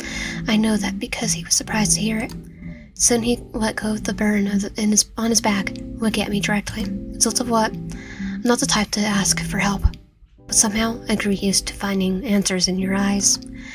It's hard to ask my heart to calm down after hearing that, especially seeing the tender smile embracing all my feelings in once. But I try to keep my expression under control and continue the curious conversation to understand it better. Are the answers positive? I don't know. Is the game more confusing? Is this about work? Did he find out about Eric stalking his office? Questions warble in my brain. Boy walks quietly around the room. I think he would talk to me if that was that. But there's something he hasn't talked about, even after I'd saw it. The medicine boxes come up again. I haven't had a chance to talk about it, and now might be my best chance to do it. Swelling hard, I try to get his attention without looking too concerned. Do you mind if I ask you something? No, go ahead. Is everything alright with your health? Yeah, why? I just need to know that. Well, yes, the last time I checked, I only got a warning for drinking too much coffee. Really? Did you see the 400 milligrams? What? That's not what you wanted to hear? That's not it. Thomas and I Thomas said the same thing to me. Thomas? Look at his confused eyes. I know I have made a mistake, and now it's too late to turn back. On my hands together, I gather my courage to talk about it. I saw some boxes of medicine in your bags some days ago. I know it's not my business, but I couldn't just avert my eyes and ignore it. And I couldn't stop worrying about you. My heart beats faster with each word I say, and yet I can't bring myself to stop. One of the reasons I never spoke about it to him before was because I didn't know what his reaction would be. If he was hiding it, it was because no one was supposed to know. And if I knew it, would it make him turn his eyes away from me? That's what I expected, but instead of it, he flashes me a smile. Not a simple smile, it's a warm, comforting, and only for me. He knows I'm scared. I would be worried too if the same happened to you. You're not mad at me? Why would I? A beautiful lady is worried about me. This makes me feel good. You wouldn't do anything wrong, Ryan. But guess I need to answer you now. Oh, if you don't mind. Those boxes weren't for me. Those boxes were for someone else. I threw it away. I threw away. Eh? Those wide eyes in my face makes it clear that the answer didn't cross my mind. Not even once. He says nothing about my reaction, not even to tease me. Instead, he watches me carefully, giving me time to understand. Like old something together, slowly the surprise begins to dissolve, giving space to my thoughts to analyze it better. When I saw the meds in his bag, all I could think about was him and what he was using that for. Just because Ray walks alone around the school doesn't mean he's like that in his personal life too. I didn't consider the other options, and now I feel bad, both for my assumptions and because I thought I knew him enough. However, I don't give myself time to be sad. This realization raises another question. Does it mean someone's sick? Then why did he throw it away? Was the medicine not enough, or was it the other way around? I stare at him motionless. My expression keeps changing. After a long time of silence, Ray smiles, crossing his arms in front of me. Are you going to ask me about it, or will you try a guess? The question's followed up by a short laugh, enough to make me turn away with red cheeks and flustered heart. I got so caught up with my thoughts, I forgot we were still talking. Ray is neither denying my answer, nor is he bothering me by the questions yet. I feel shy to talk about it now. Perhaps I just realized how personal this is, and maybe, just maybe, I'm scared of hearing him say there's another person in his life. He knows my hesitation, but instead of giving up on it, he comes closer, taking a deep breath. When did you find out about it? He's changing the approach and still keeping on the topic. It's a clever way to make me talk because I feel less anxious now. That night when Peter was there. That long? Why didn't you ask about earlier? It wasn't my business. And I thought you would be uncomfortable with me. It'd be the second time I was intentionally spying on you. For a moment, he only looks at me like I've just said the most absurd thing I ever heard. Said, after what seemed to be a minute, he laughs.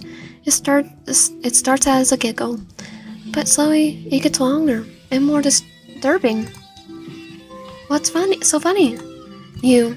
I can't believe that's what you were worried about. If any other teacher saw it, they would question me right away and report me to Thomas. But of course, you would be worried about me. He says that in a sarcastic tone, but his eyes are looking at me tenderly. I avert my eyes, a bit guilty and a bit shy. I thought you were sick. That's why I asked Thomas about your health. I see. When he told me I was fine, you didn't consider it strange of me? Yes. And yet you didn't ask me. Because I trust you. I spoke loud because it was my heart asking me to do. What my heart was asking me to do. I didn't mean to scare him, but I was happy. It would happen anyway. His face turned red with surprise, and I could see his jaw tensing up. I'm embarrassed again, but it won't stop me from speaking my mind. I said it already. You're the most caring person I know. There's no reason to be worried about you. And now that I know you're doing it for someone else, I know I was right to believe in this feeling. My words take a while to reach his heart, but when it arrives, I see his face. It didn't cause the effect I was aiming for. Ray smiled bitterly, casting his eyes down. The story is deeper than that. He whispers, take a deep breath. There's a sign telling me to wait. Suddenly he grunts, scratching the back of his neck, angry. God, I didn't want to talk about now. I was planning to ask you out first. What? Yeah, that's why I came here. He speaks loudly, surprised and annoyed with himself. His words quickly split my thoughts in two. One-sided surprise to see his reaction with a flustered plan. The other side is having a swirl of feelings, trying to figure out what is happening. My wide eyes or blushing cheeks are enough to make him tease me. He's too worried about what to do now. I realized I didn't want to just go out with you. I want more. But I couldn't do that if I keep doing what I'm doing. He lets out a long breath. Somehow it looks like he's extremely tired of hearing himself say that. Tired of doing whatever it is he's doing. His eyes find my direction. What seems to be disturbing his mind is now hiding behind more important things. I still see the tenderness engraved on his face, but now I see the desire to change something. It's a long story, but I'm willing to share it with you. So want to come to my greenhouse tomorrow? It'll give me some time to make my mind and yours. Yes. Perhaps I answered him too quickly, and that scared him. But what else could I do? I don't want to give either of us time to think too much about it and just give up. Slowly, the surprise in his eyes fades into a smile. Yeah, I was right. About what? Your eyes always give me the right answer. There's a loose smile on his lips that makes my heart skip a beat. The conversation ended there, along with the doubts falling up in the last few days. All that's left now is to wait, and we've been doing it for a while.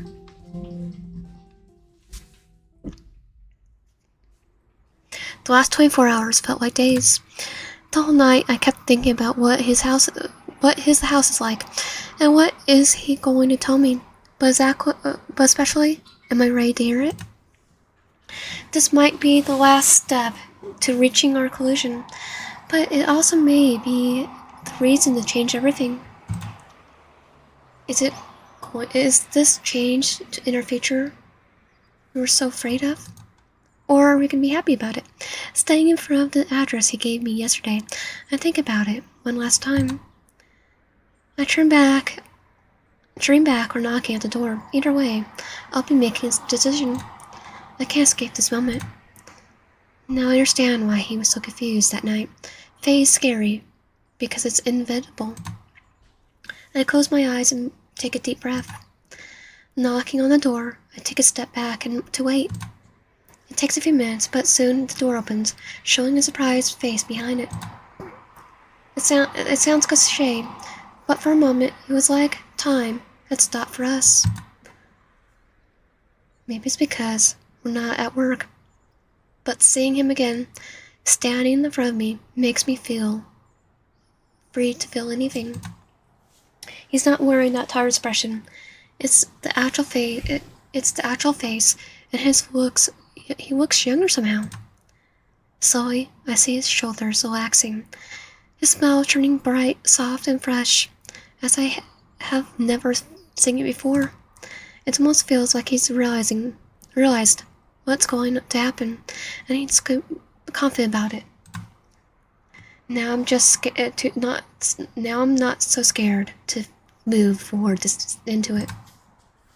Take a step to the side. He waves the hand in the air, motioning for me to walk inside. What's this house look like? Right in the entrance, I face my first challenge, a long corridor leading to a distant room. At the moment, I knew that everything could go wrong. Silence was prevail. Nervousness will overwhelm me, and our mood will get too weird for us to talk normally. I just knew it. I was sure it was going to happen. However, when I am thinking about while I was thinking about it, it's starting to panic inside my head. Ray is leading me the way into the living room. Before I knew it, we were both standing here, and all the things that made me so appreciative didn't even have time to come true. As soon as we arrived at the living room, my eyes were caught in a bright curiosity. Oh, his butterflies! His true passion. The first thing I see is wide windows covering one side of the walls. There is no curtains. The glass is clear enough to let let in all the light. It's beautiful to see the sunlight bathing in his furniture, bringing along its fresh air and clarity in our own eyes. Another thing that catches my eye is the room's colors. Their morbid range that goes from gray to green. A cold tone embraced the environment and fits Ray so well. He doesn't have much furniture to show off, and the decoration is simple, but every detail stands out with a strong personality. I know he said that he has a greenhouse, but somehow that alone didn't prepare me to see such a bright place. So this is my house. Embarrassed, like I've never seen before, Ray talks for the first time, stretching his arms in the center of the room. I don't know if it's me or if he isn't used to bringing people here, but for a reason, he's acting differently. He probably doesn't, he's not used to it. His eyes don't carry their usual tired lips, and his smile is far from lazy. He's excited. I could tell by the way he moves his body. But he's also nervous. At least, that's what his shaking smile is giving me. I can't deny I'm surprised by how jovial he looks today. This is new, and I'm glad to see it. Was it hard to find the place? No, not really. I'm late because I was walking too slowly. The weather is so good, and I wanted to take some time to enjoy it on my way. And I was so nervous to see you. Well, feel free to walk inside. Just be careful with the stuff on the shelves. Thank you. As soon as he gives me the warning, my curious eyes turn towards the shelves. On his wall, I find tons of books and many preserved specimens in jars. If I saw it in someone else's house, I might be surprised, but coming from Ray, I think it's very much like him. I won't lie, I'm surprised by the bright colors. Don't tell me you're expecting me to live in a dark place filled with dusty books. No. What, for real? No, But I thought you didn't like sunlight that much since you spend all your time inside your office. No, he talks about butterflies, so he clearly likes some sunlight. Oh yeah, that makes sense. But it's quite the opposite. Whenever I'm home, I try to spend most of my time in my greenhouse. That's good. Talking about it, would you like to see it? Yes! Yes, I'd agree to go. Or not mind if it's too soon or not. Ray giggled, turning and leading the way to the back of the kitchen, where the wind door awaits open. Just a few steps and we're at the door. Ray kissed me the room to walk in before him. By the time I thought he did, it's all out politeness, but later I realized he only wanted to see my reaction better. Well, I'm sure I gave him exactly what he wanted, and I'm not mad about it. The first step inside the greenhouse makes me believe I walked through a portal straight into the fantasy world. The flowers are different colors, sizes, and species. Insects trolling around, leaves, and the sunlight reflecting sparks of water droplets. Delighted by the moment, I take short steps across the stone floor. Both the ceiling and the walls are made of glass, and it's to create the perfect illusion that we're already outside. Aside from all the natural structures, there's also a special corner made for resting. You know, if he was a Pokemon trainer, it'd be like a bug trader, and it'd all be Butterfrees and Butterfly and moth-based Pokemon. I picture him, and maybe some plant-based Pokemon. I have pictured him sitting on the armchair, drinking coffee while he watches the birds outside. It's beautiful and fresh, and it smells like roses. I can't see so many plants, so many flowers in a single place like this in a long time. To be honest, I haven't seen so much color in a long time. I think I find myself open-mouthed, spinning in the same spot, trying to see all the different, all this place has to offer. Mr. Fox, this is... Wait, don't say it yet. Stopping me, he walks through the doorway in the corner with no expression. Curious, I wait without taking my eyes off the spot. Suddenly I hear a noise that forces me to take a step forwardly. Before I can make it to the first step, I'm surprised by a rainbow cloud entering the room. For matter of moments, the entire room fills up with the sound of wings and the colors in every corner. It's butterflies he just told me about. I couldn't express myself before, but seeing the different specimens dancing around me now makes it even more difficult. My eyes were glistening, blessed with the surrounded by beauty. Welcome to my private paradise. Ray whispers behind me. This is so much happening. I'm not even surprised I didn't see him approaching me. I turn around, still dumbfounded. My heart melts when I see his joyful gaze on me. Mr. Fox, you did such a fantastic job here. This place is beautiful. Thank you. These butterflies, did you raise them by yourself? Yes, they're the reason I skipped work that day. But no way! Yes, the caterpillars were slipped to me that day, and I couldn't miss it. What kind of father would I be if I wasn't around to welcome my child? Aww, he laughs at his own comparison, though that doesn't change what he means. He definitely would be a bug trainer, and plant-based. That's why he talks about his instincts carrying the innocent, childlike glee, and it's also responsible and caring like a parent. That kind of feeling that makes my heart happy. I'm just disappointed I didn't make it in time with you. What do you mean? The Metamorphosis. I wish you were here to see it.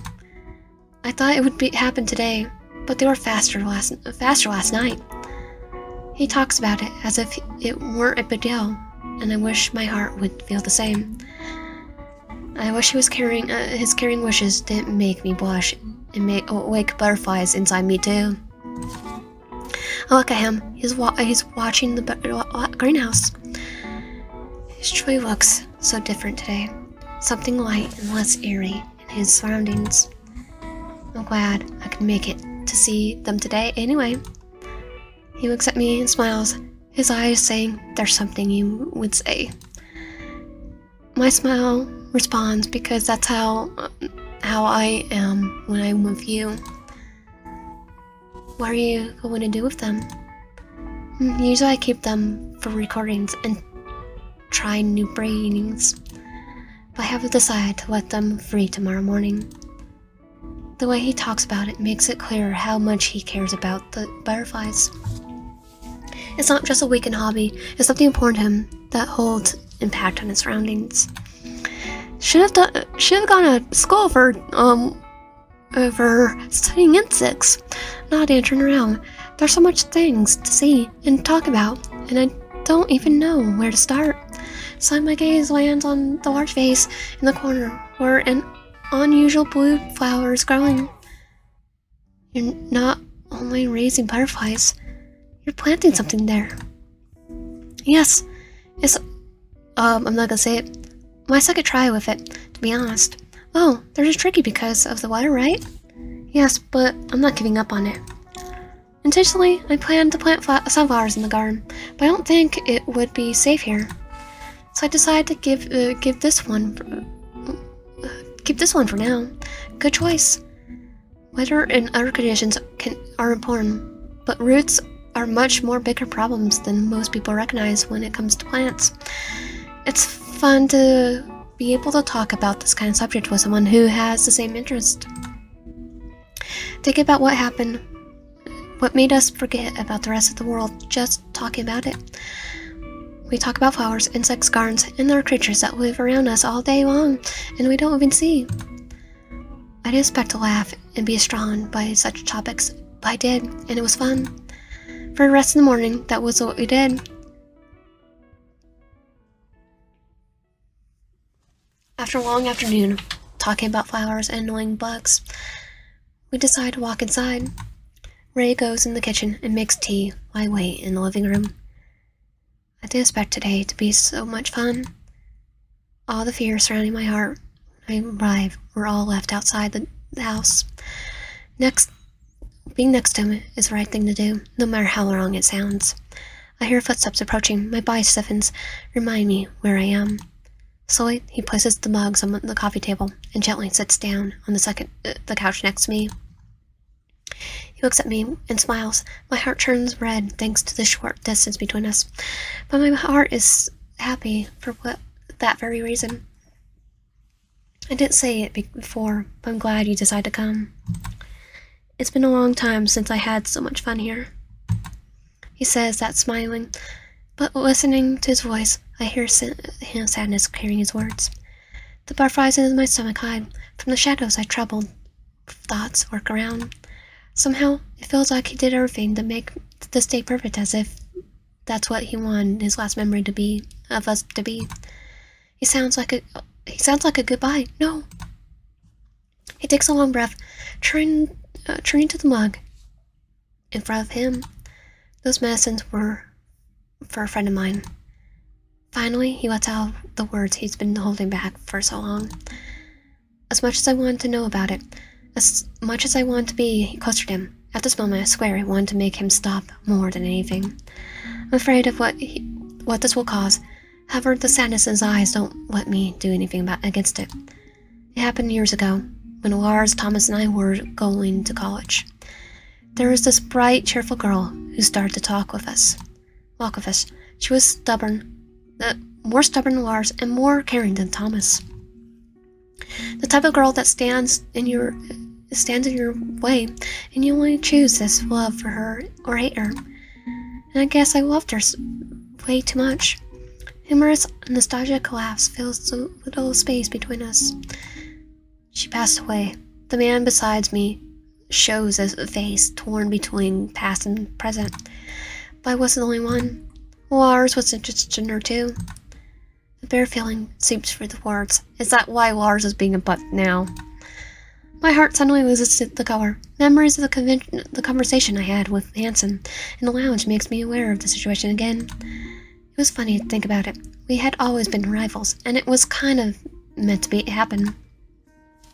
But this time we couldn't prove who was the best. With a simple score this time was about a girl's heart. He smiles, shaking his head. I bet right now several past disputes are replaying behind his eyes. Childish stuff about young people who think they're going to live forever. One day, the three of us went out for a walk. I was planning to ask her out and put an end to this. But guess who had the same plan? Lars. People say rivals think alike. They're not wrong. Ray smiles to me. Aw, it's affectionate. Something you can only show when you still cherish something. Then he turns forward, his counter stance becoming serious and pale. I fear I am not prepared for what's coming after that. It was dark at night, and we started a fight. Someone pushed someone screamed, someone fell. The words die in his lips. My breath stops in my lungs. The atmosphere around us becomes dark, the sun coming through the windows, waking its light on us. It's the lion's den Mr. Hanson told me about. Next day, she was in the hospital bed. She fell from the cliff and hit her head. A few days later, we found out the damage had injured her optic nerve. My head stopped for an instant. Suddenly, I understand the weight of his back. I understand the pain. I understand the loneliness. Remember the guilt he turning into rage and making me fight hard, to the point both of us were bleeding. I want someone to blame for that because I didn't want to carry it myself. Things could get way worse if Thomas wasn't around. His voice stumbles between sadness and regret. What impresses me is that he's not holding back. He's simply telling me if I'm afraid to save the memories. I think holding on to this forever for so long is forcing him to come back into all at once. We used to visit her in the hospital every day, and every time she would beg us not to blame ourselves. It was driving me insane. I wanted her to hate me. It would be easier to bear it. He speaks, biting his teeth. The feelings of the old times are still alive. Somehow Lawrence found forgiveness, and they were able to be friends again. I think that's why we can't stand each other. He moved on while I'm still here, trying to undo what happened. That's why you needed the meds? Yes. What were you trying to do with it? It was for research. I'm trying to find a way to cure. I could say 1,000 things about the consequences of that. I could even call him in confidential and close, but I don't have the heart to do it. Saying how much the pain he's gone into his heart to the point of resorting to it makes me want to base that suffering. When I told Lars about it, he punched me. Can't you see we have ruined her life enough? He told me to stop so many times before giving up on me. He shakes his head, letting out a long, nosy sigh. He can't take it anymore. He can't take himself anymore. She's married now, a woman now, a mother living her best life. She didn't let any of that stop her from loving her life. And I'm here, still trying, still failing, still walking inside the room trying to stop it all. He bites every word, angry, as he laughs humorously. I know he didn't do the right thing. But I don't want to be an accomplice into his martyrdom now. I didn't come here to judge. Without thinking about the consequences, I take his hand. His exhausted gaze turns to me, showing no surprise. His breathless, showy, taking his time to absorb the old feelings before sharing the current ones. She's doing well, Lion, but I don't realize that after you came into my life, his words become fashion again. My eyes met his in surprise to hear it. His sadness face, I find it a golden light. Every time I was searching for something to plan my next step, you would show up and make me hold back. That night in the car, I had a mess in the back, and I was planning to test it. But when I got home, I threw it away. As if remembering the moment, his eyes land on the empty garbage can on the bat in the corner, and this pleading smile crosses his lips. My heart beats confusedly in my chest. Calmly, he turns to me and flashes me the lazy smile I know so well. Suddenly, everything becomes clear. You are my wheel of fate. He speaks with a chuckle between his breathing. Without asking permission, he leans closer, touching his face gently with his fingertips. That night in the car, I wanted you more than I wanted to race me. Instinctively, I take his hand in mine and try and get our fingers in a strong grip. That gentle touch is enough to make him sigh softly. My bicycle pulls closer. His nose touches mine. His eyes follow my lips. I want you, and I don't want to die this feeling now. Then don't do it. Just let me help you forget the pain for a moment. And words came out on the spur of the moment. The words coming out on the spur of the moment, out of the mutual feeling. Look at his eyes. I feel the fingers trailing down my waist to my elbow before finally reaching my wrist to my waist. His velvety touch sends shivers down through my body, and yet we don't avert our eyes. He's engraving the moment in my memory before he could do it on my body. Slip up violently. His hands move down my body, pulling me closer and under him. His fingers tug at my clothes, while mine run down his neck, ruffling his hair. At the moment our lips touch, there's no turning back. We will make love until we'll be in love until it's the only thing we feel. Like, no. Did we just... When I wake up, it's morning already. I stretch my body in the bed. A soft scent of cologne, isn't mine, reaches my nostrils. Well, I'll be wearing perfume, and I don't wear perfume because I'm asthmatic. Two fast memories from last night hit my mind before my eyes are fully open. Hungry kisses laying my skin, strong hands grabbing my legs, and the sweet scent rubbing inside me. Slowly I sit up, hugging. I look down at my body. Red marks are tattooed on my skin, like proof. He went from the couch to his bed. It slept there all night after playing Pokémon. While I look into this window, seeing the morning gentle sunshine, I can hardly believe what happened between us hours ago. Think about it. I turn to the side of the bed. The excitement joy in my chest dies down as it knows he's nowhere near. Nothing out of the ordinary. However, the decision made last night makes me wonder how much it would affect our outcome. We didn't do anything wrong, but we did it on the heat of the moment, putting our fears aside for our desires. Now I'm wondering if this is going to cause another spin in the wheel. Take a deep breath and look at my clothes on the floor before moving out to find the truth.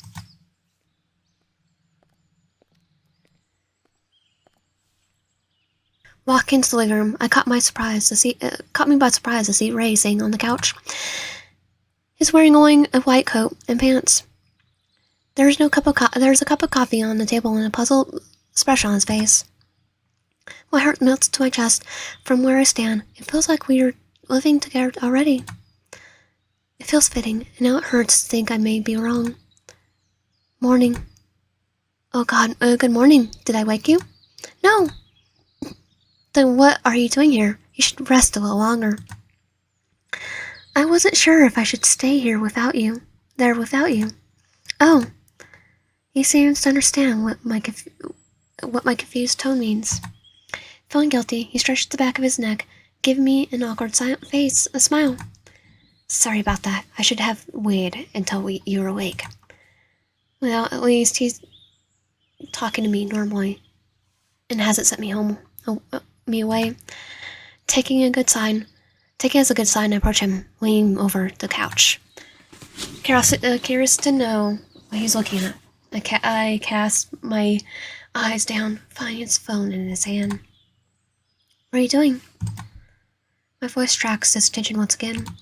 This time he looks at me hesitantly. I almost see the words stuck on the tip of his tongue. I tilt my head to the left as the question mark weighs down on the top of my head. After everything that happened, I can't imagine what could be holding him back from talking to me. It's her number. The answer comes to the harsh shake of my shoulder. Last night, he was telling me about her story, about the suggestion he talked to her. I didn't expect him to do it so fast. Thomas gave it to me some months ago. He said I should finish the story someday. His voice distorts. It sounds like he's still not quite sure what he's doing, but he wants to do anyway. Plot twist, she married Thomas.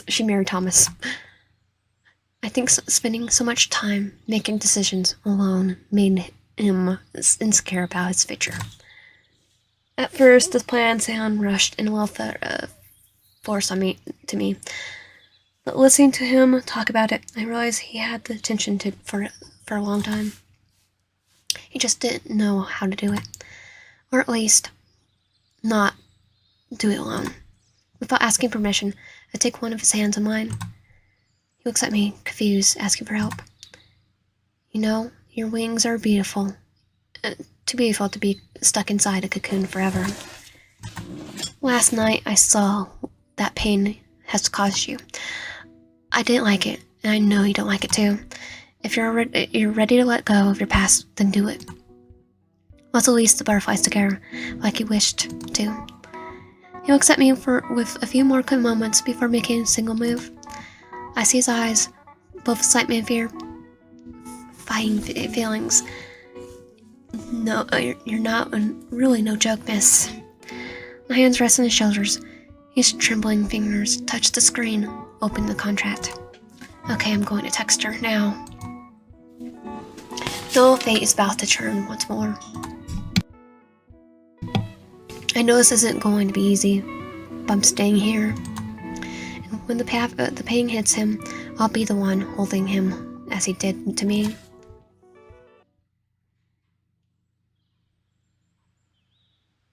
The sky is blue, the sun is hot, and the flowers around me make me feel like it's summer morning. It's a beautiful day, and luckily, it's also my day off. But unexpectedly, I'm not at home making papers and reading notes. Yesterday, when I was talking to Ray in his office, he mentioned it was a new shipping coming. That reminded me of the last time he took the day off, and it stirred the teacher's feelings in the lounge. Thinking about it, I asked him to let me take it for him. He's happy to agree with it. I'm glad to be here again now. To be honest, I have been coming here quite often lately. Sometimes I come here to help him record any news on his insects, and sometimes it's only to come keep him company.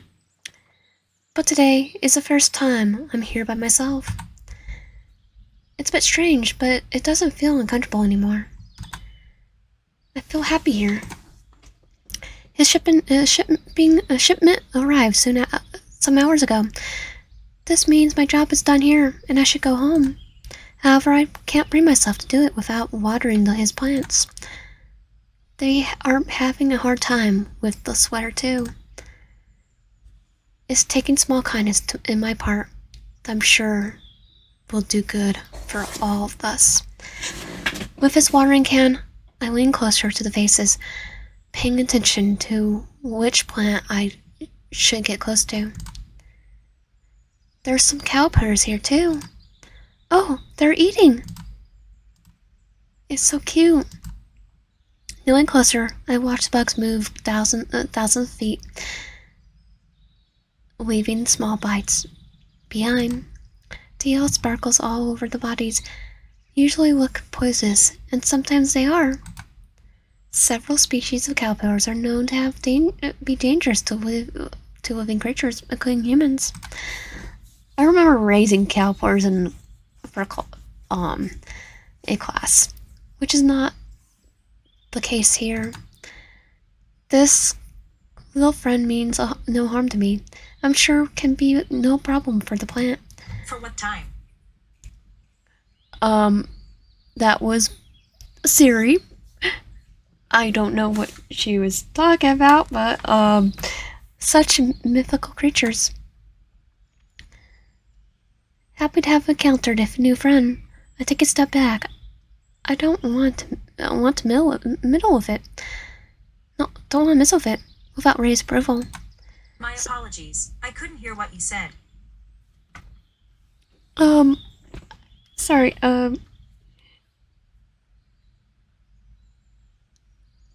Smiling, I turn around to continue with my watering can. I was not even touching my phone or anything. Smiling, I turn around to continue with my watering work. Without thinking about Ray, it's been a while since what happened that day. But But our lives haven't been much different.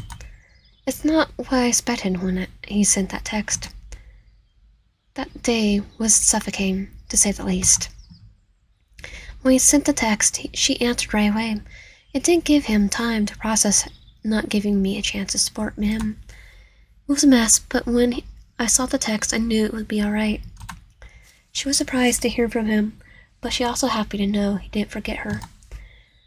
I could take a glimpse in his face while we were talking. It was a mixture of longing and for friendship and he treasured in the pain of accepting all he did. In the end, they decided to meet up and talk more. I didn't go with him because I knew it was personal, but that didn't stop him from telling me all the details when he got home. He called me and told me everything. His voice choked in tears and smiles. This was new for me, both the situation and the feelings. We released the butterflies that day and finally found a cure for the past. Now he doesn't stay out overnight at work like he used to, and we started to meet more often, but we still don't talk about that night.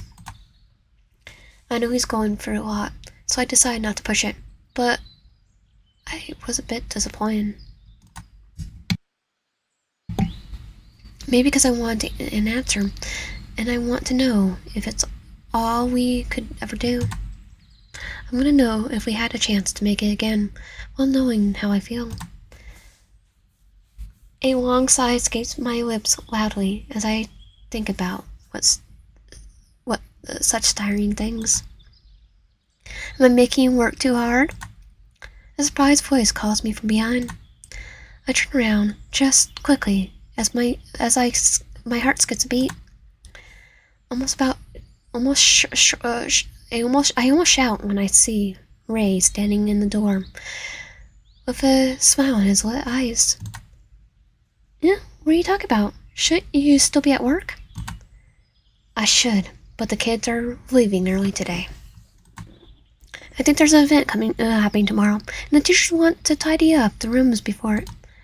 Oh, I didn't hear about it. No one did, apparently. Why am I not at work then? He doesn't need to go deep into the explanation for me to know that this isn't our last-minute plan from Thomas. Laughing and shaking my head, Ray walks closer to me. So since I don't have anything to do, I decided to come home. I had a feeling I would find you here. You sound like you want to see me. He stops a few steps aside.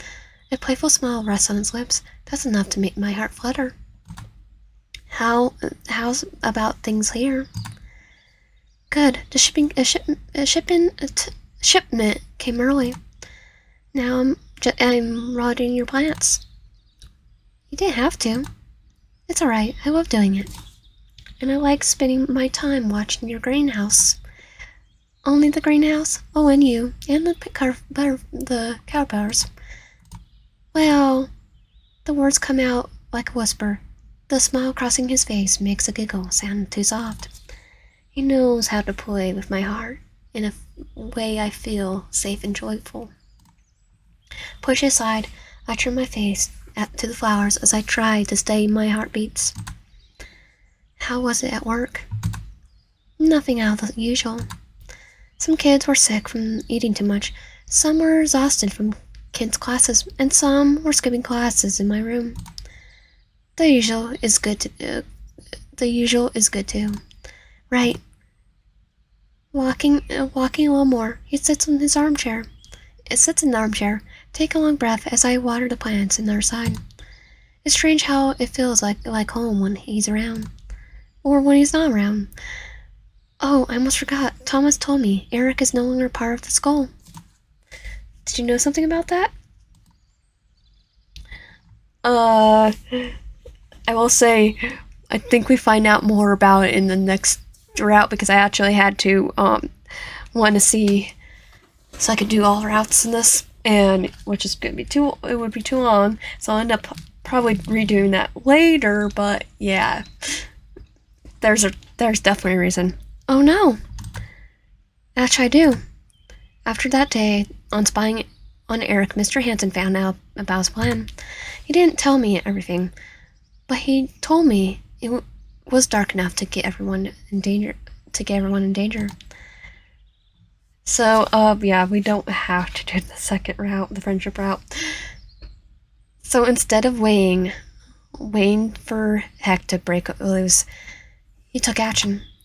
Mr. Hanson and Thomas cornered Eric that night and didn't let go until he finally admitted what he was doing. I know all that, but Mr. Hanson has forbid me from telling it to Ray. He said it wasn't worth it because it would ruin what I was working so hard to keep. Now he's like, okay, gun holds, like, make it break it now. Lie in. Oh, sorry, I got lost in my thoughts. What were you saying? I was spying. I was saying, would you like to stay for dinner? Oh, are you sure? Yeah, there's something I would like to ask you about. Talk about with you. Marriage proposal? His motivation behind the invitation is what put my heart in a racing mood. However, the sound of his voice going from soft to joyful too fast makes my heart less worried. At least I know he's not planning to talk about something bad. But I don't think I could wait until dinner for that now. You can talk to me now, you know? I say that, placing the water on the can on the table. I didn't want to rush him, but I wanted him to know I'm interested in hearing whatever he has to say. He looks at me, sucking the air out of his teeth, upset like his plan has been ruined.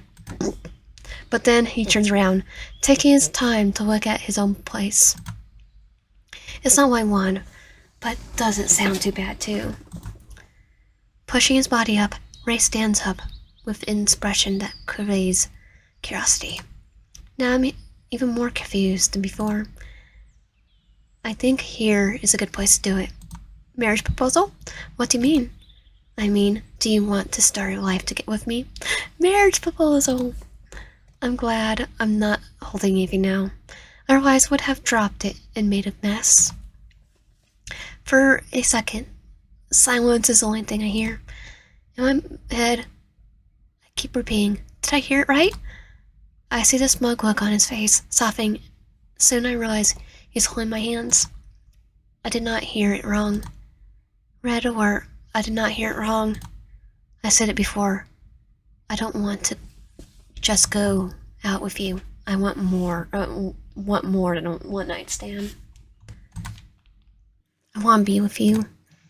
And I want to ask you that day, but things got out of hand. Scratching the back of his neck, he mutters the words, a little embarrassed for himself.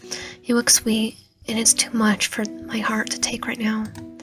All this time, he was feeling the same for me, and all this time, he was trying to fix things so we could be together. All this time, since my very first day, he's been looking after me. My heart melts. I move closer with tears in my eyes. You gave me options to be better, and thanks to that, I saw a future in your eyes. So, do you want to make a new future with me? Yes. I don't think I need to answer it. It was all over my face already. But I really wanted to hear myself say it. Yes! His expression, oh, he's blushing now. His expression was stable and peaceful all the time, but when he heard my answer, I saw his shoulders tremble, his eyes lighting up. He was nervous. He was wishing for it just as much as I was. He takes my hand in his mouth and gently puts a kiss on my fingers. I will love you, right? He doesn't need to say that. I know so. Every day since I started working, there's not a single day I didn't feel loved by him. But now we could take it official, and go deeper into it. For the first time, I was scared of giving it a try. I think it's because I found who I have been looking for since the start.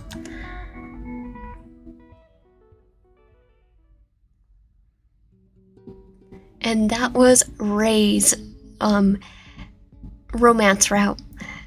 If you want my content, please subscribe, how about, and comment below. See you guys next time.